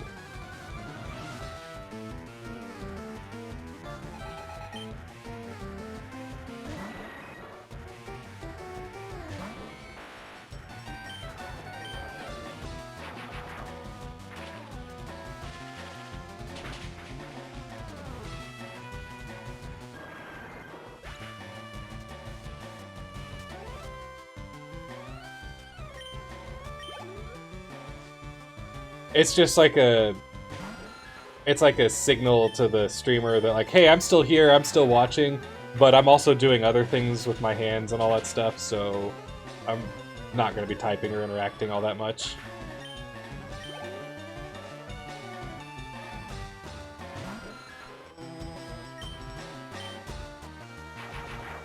Like they're just kind of lurking or something. Maybe I should create like whenever they do that, it's just like go hide behind the bushes or something. Yes, an introvert button. Or I could be snarky and it just like you do exclamation mark lurk and it just and then like Nightbot pops up. Fine, we didn't want to talk to you anyways.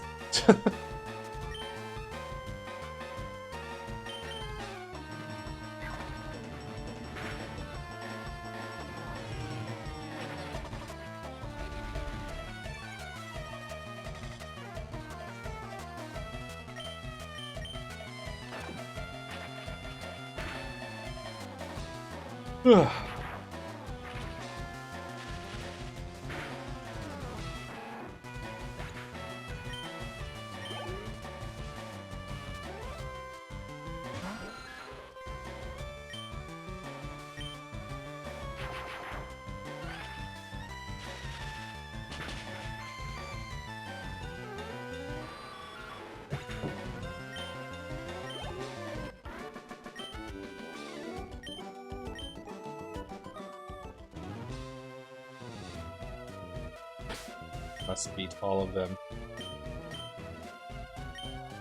It's always funny when we get to this part in the game. It's like, I actually know roughly like the fastest path through here, but I have to beat everybody. I can't just not beat everybody in the game. Like, what would that even be like?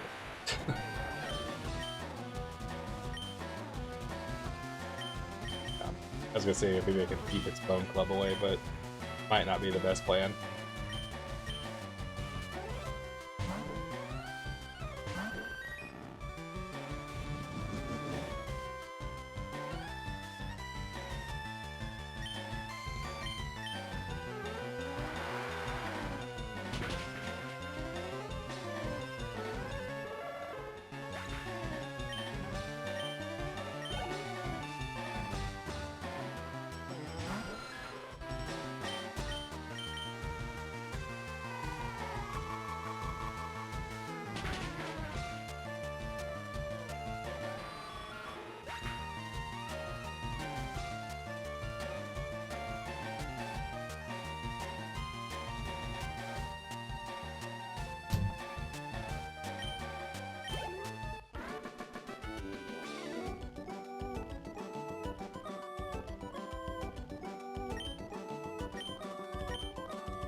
As the scientist who's like, haha!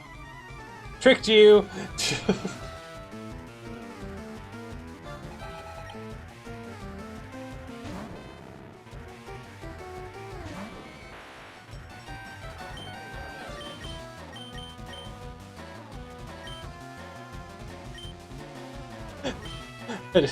When I said tricked you, that just made me instantly think of my niece who always does that, where she just like flat out lies to your face. And you call her out for it. Are you like, are you lying? Ha, I tricked you! And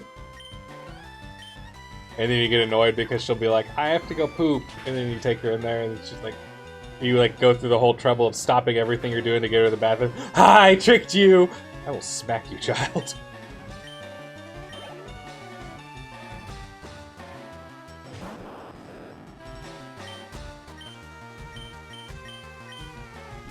Like, I would never actually hit a kid, but God, you do test that when you do that.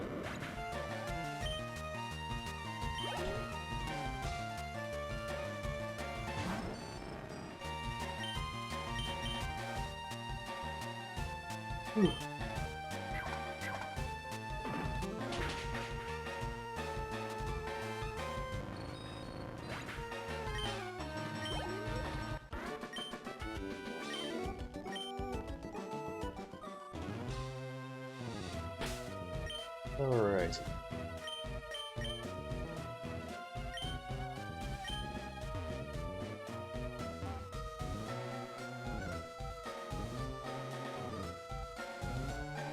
Got nothing else there.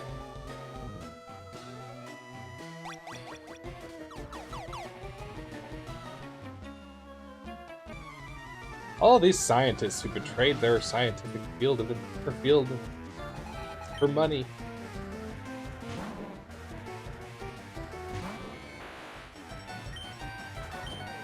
I know it happens in real life too, but it's just sad.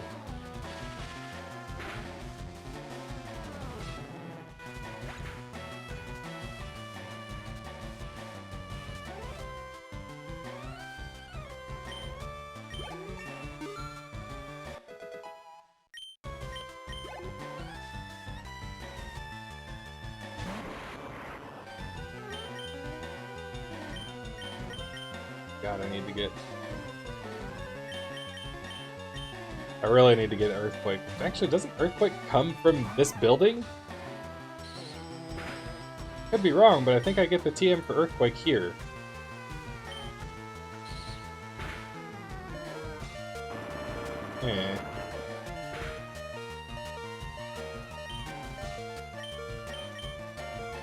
let's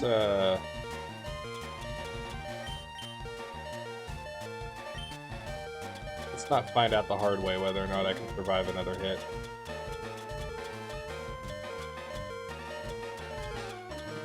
Too hardcore as well. Alright, I guess I gotta use the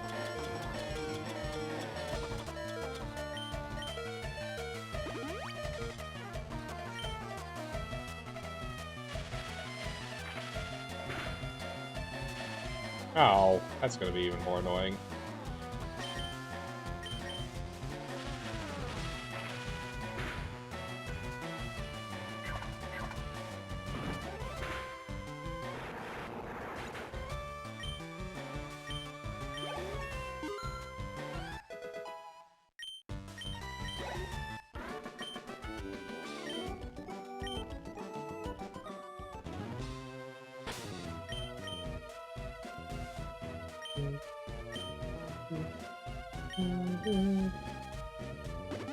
Alright.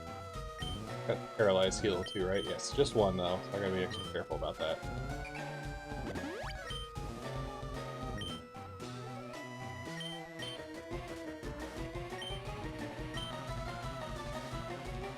Alright, who's next up?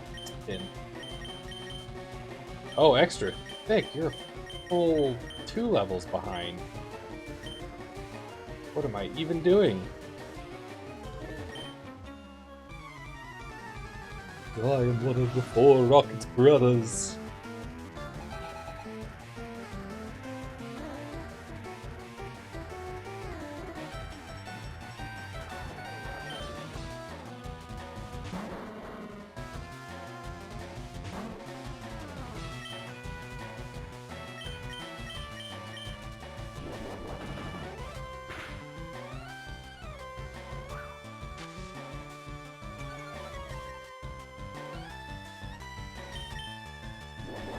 Okay, good.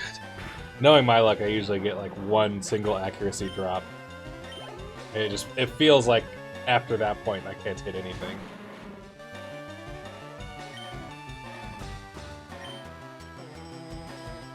Like that.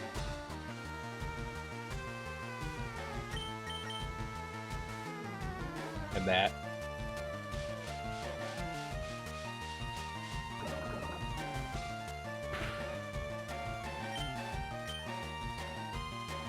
And that.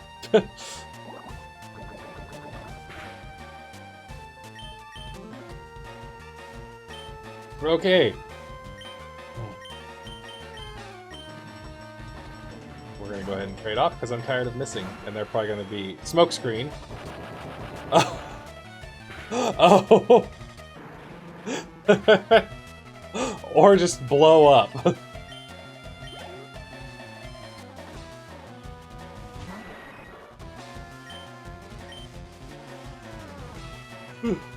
Blow up right in my face.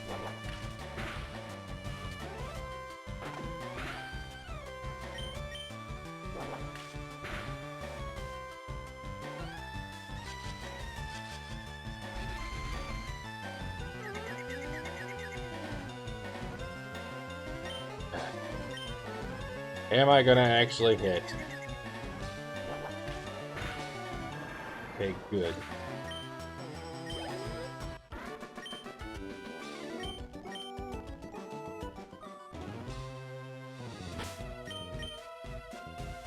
Actually, I'm taking a lot of damage considering, like, where I am and how much lower level they are than me.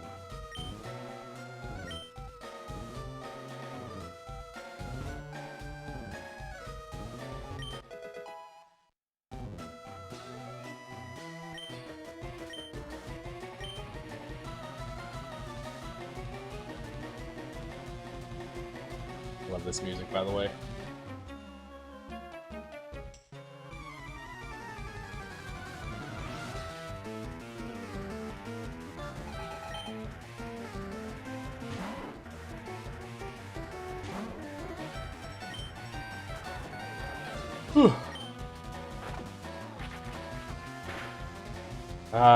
Hyperfang, every time I see that I have like a this like horrible flashback to that Pokemon Yellow Nuzlocke I attempted years back. Send out a send out a Geodude and then just or that Rattata uses Hyper Fang and insta knocks him out. Just boop, gone.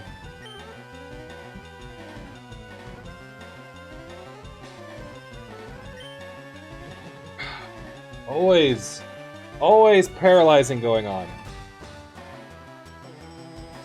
Always.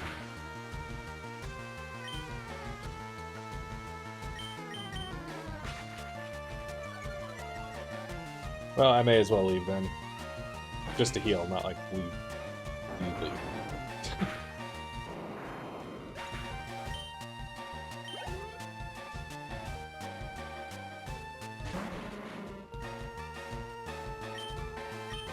Do I have anything that can actually heal, like a full heal or anything like that, or am I just kind of stuck with this? I mean, I could use a full restore, but that seems like overkill for my current situation, so... no.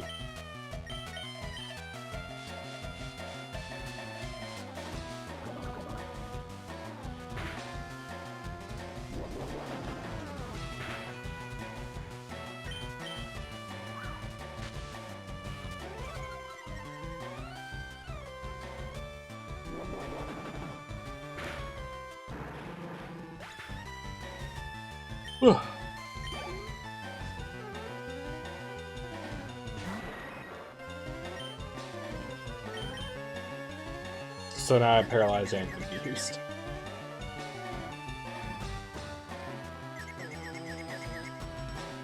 Lots of perfectly normal events happening right now that I'm just like, of course this happens to me!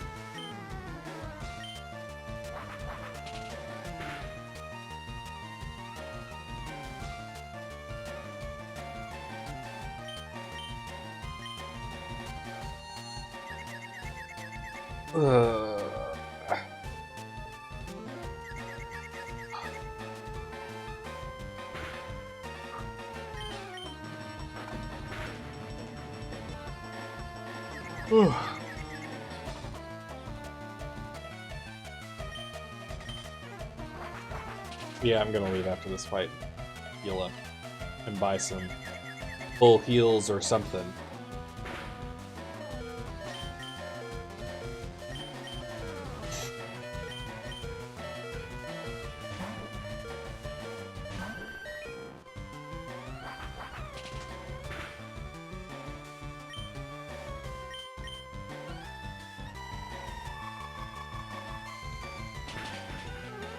I don't know what floor I'm even on right now, actually.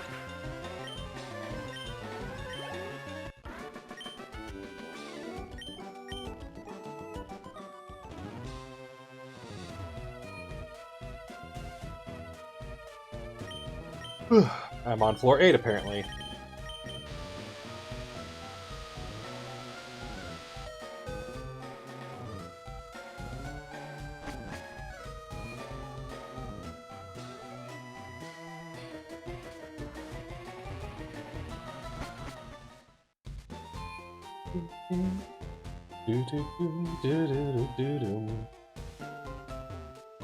Alright.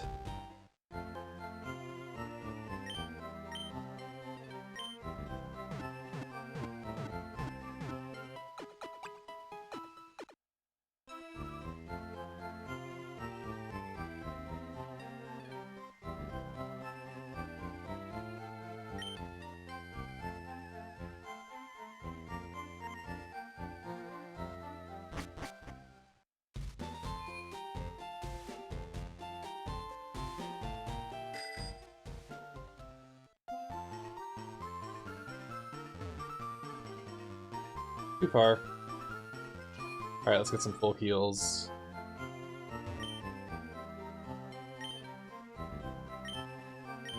Excellent, they do have it. Alright. I need like 10 of you. A few hyper potions. Like 10 of you.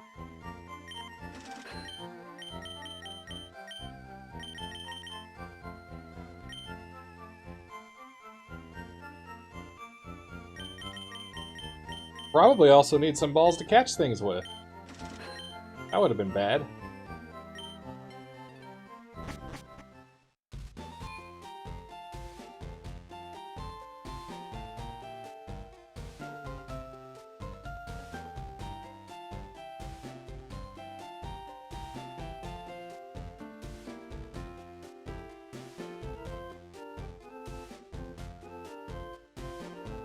choice.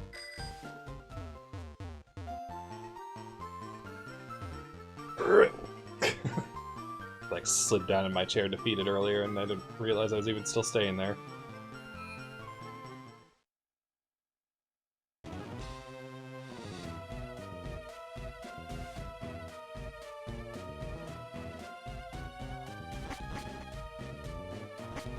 Alright, so I've already done everything on the second floor. Let's look for everybody on the third floor.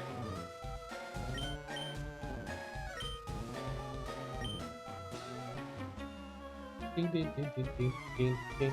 Quit messing with us, kid. No. I will not stop.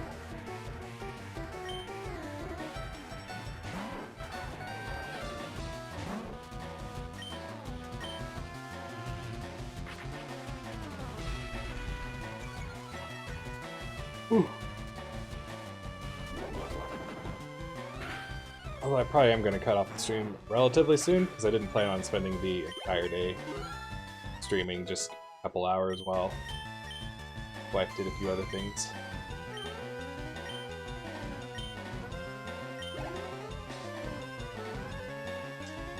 Actually, I should see if she is done with things.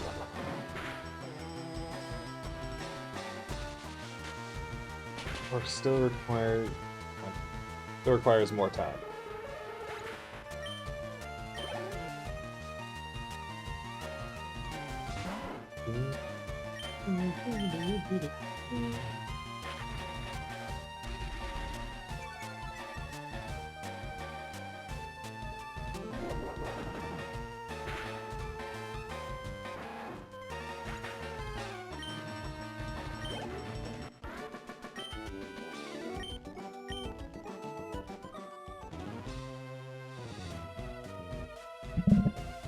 Send a quick message.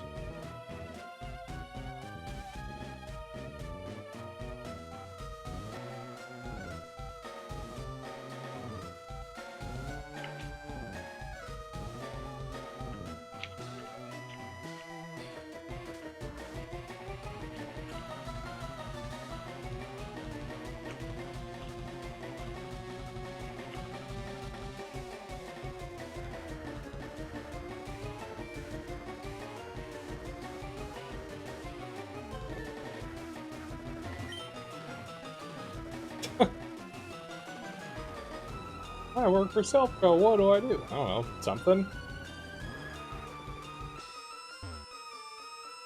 Oh, that higher pitched noise, actually, I've never noticed that, but I did not like that. Wait.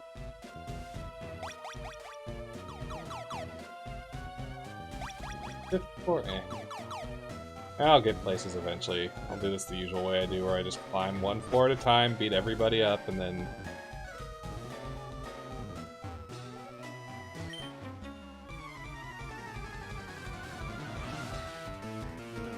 get on out of here.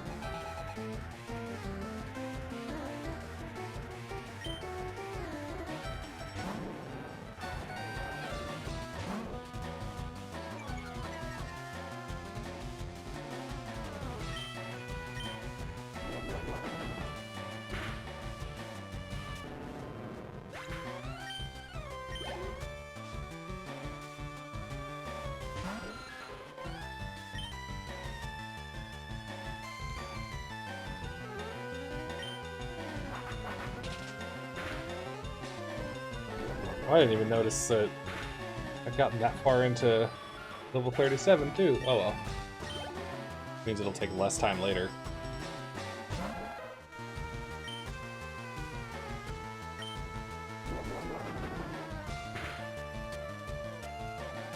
Good ol' extra thing.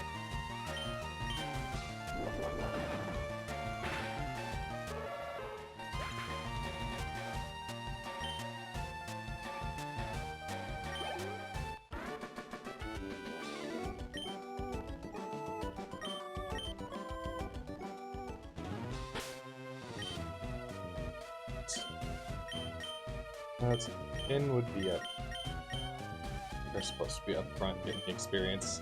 It's just because like usually I cycle through to make sure everybody's at the same level as I play through.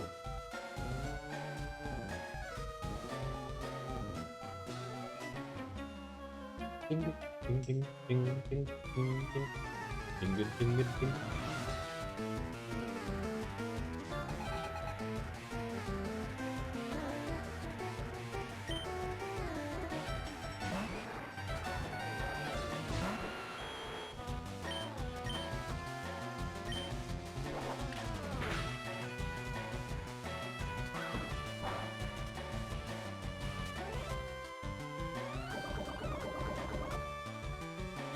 I actually forgot about Poison Point.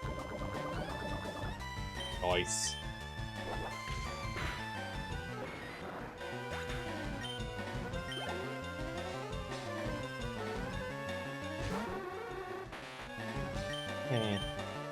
This could be risky. Or not.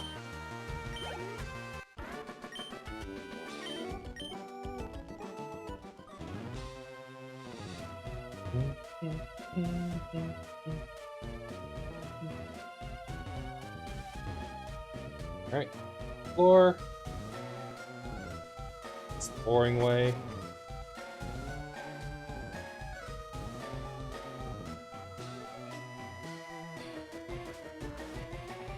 I think this is the floor where I get the card key.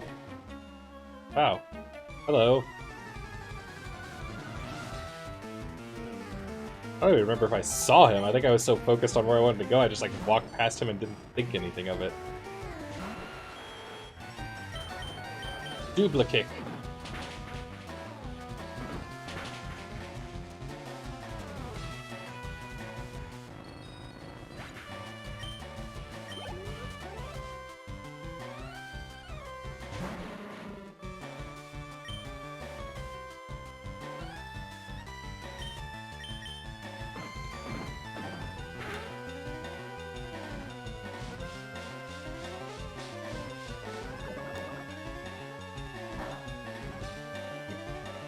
I should think ahead to.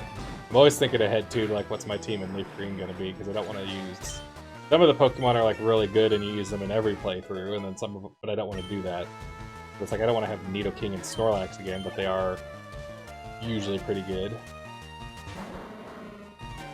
If I remember right, I'm pretty sure I was thinking I was going to use Nidoqueen on the next playthrough. Or something like that. I also just realized how high the game audio's been this entire time. Surprised people have been able to hear me. Oh, I forgot about the confusion at the end of it.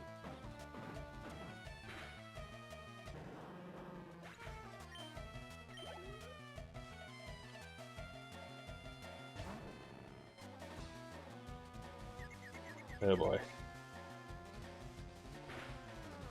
Well, maybe it'll snap out of its confusion by the next turn and I'll get a perfect double kick in. Damn. Still got it.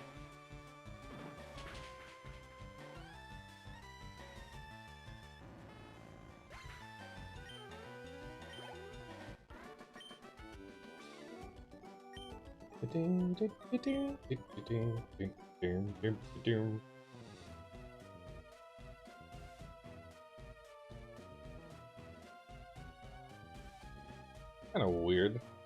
Felt like the sprite wasn't quite doing what it was supposed to for a minute.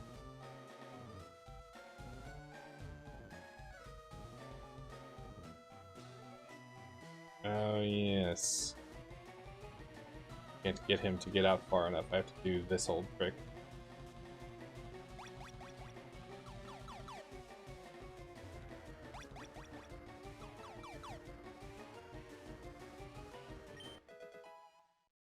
Which, who left the card key lying around? How do they still have a job?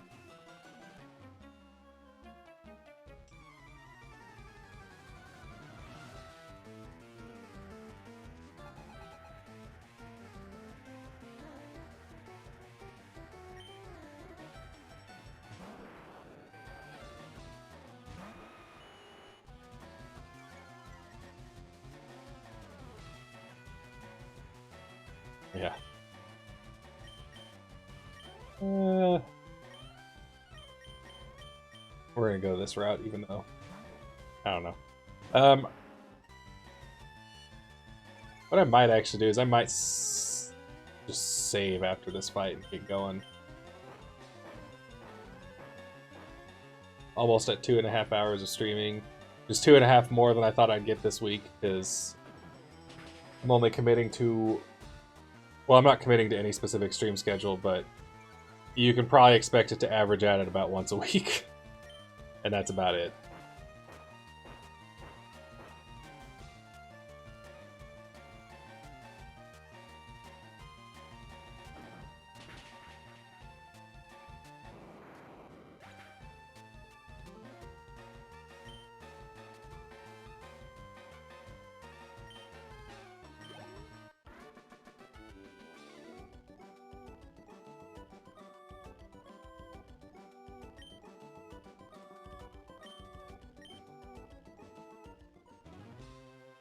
So, let's go ahead. Actually, you know what? I'm going to go back, heal up just because, and that's like a good stopping point. So then I know to work through the entire rest of this the next time from the ground floor. What's there?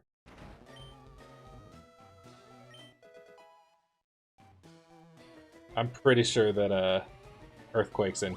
Shoot, why did I go like directly in there? Or Earthquake's somewhere in this building. And I wants it.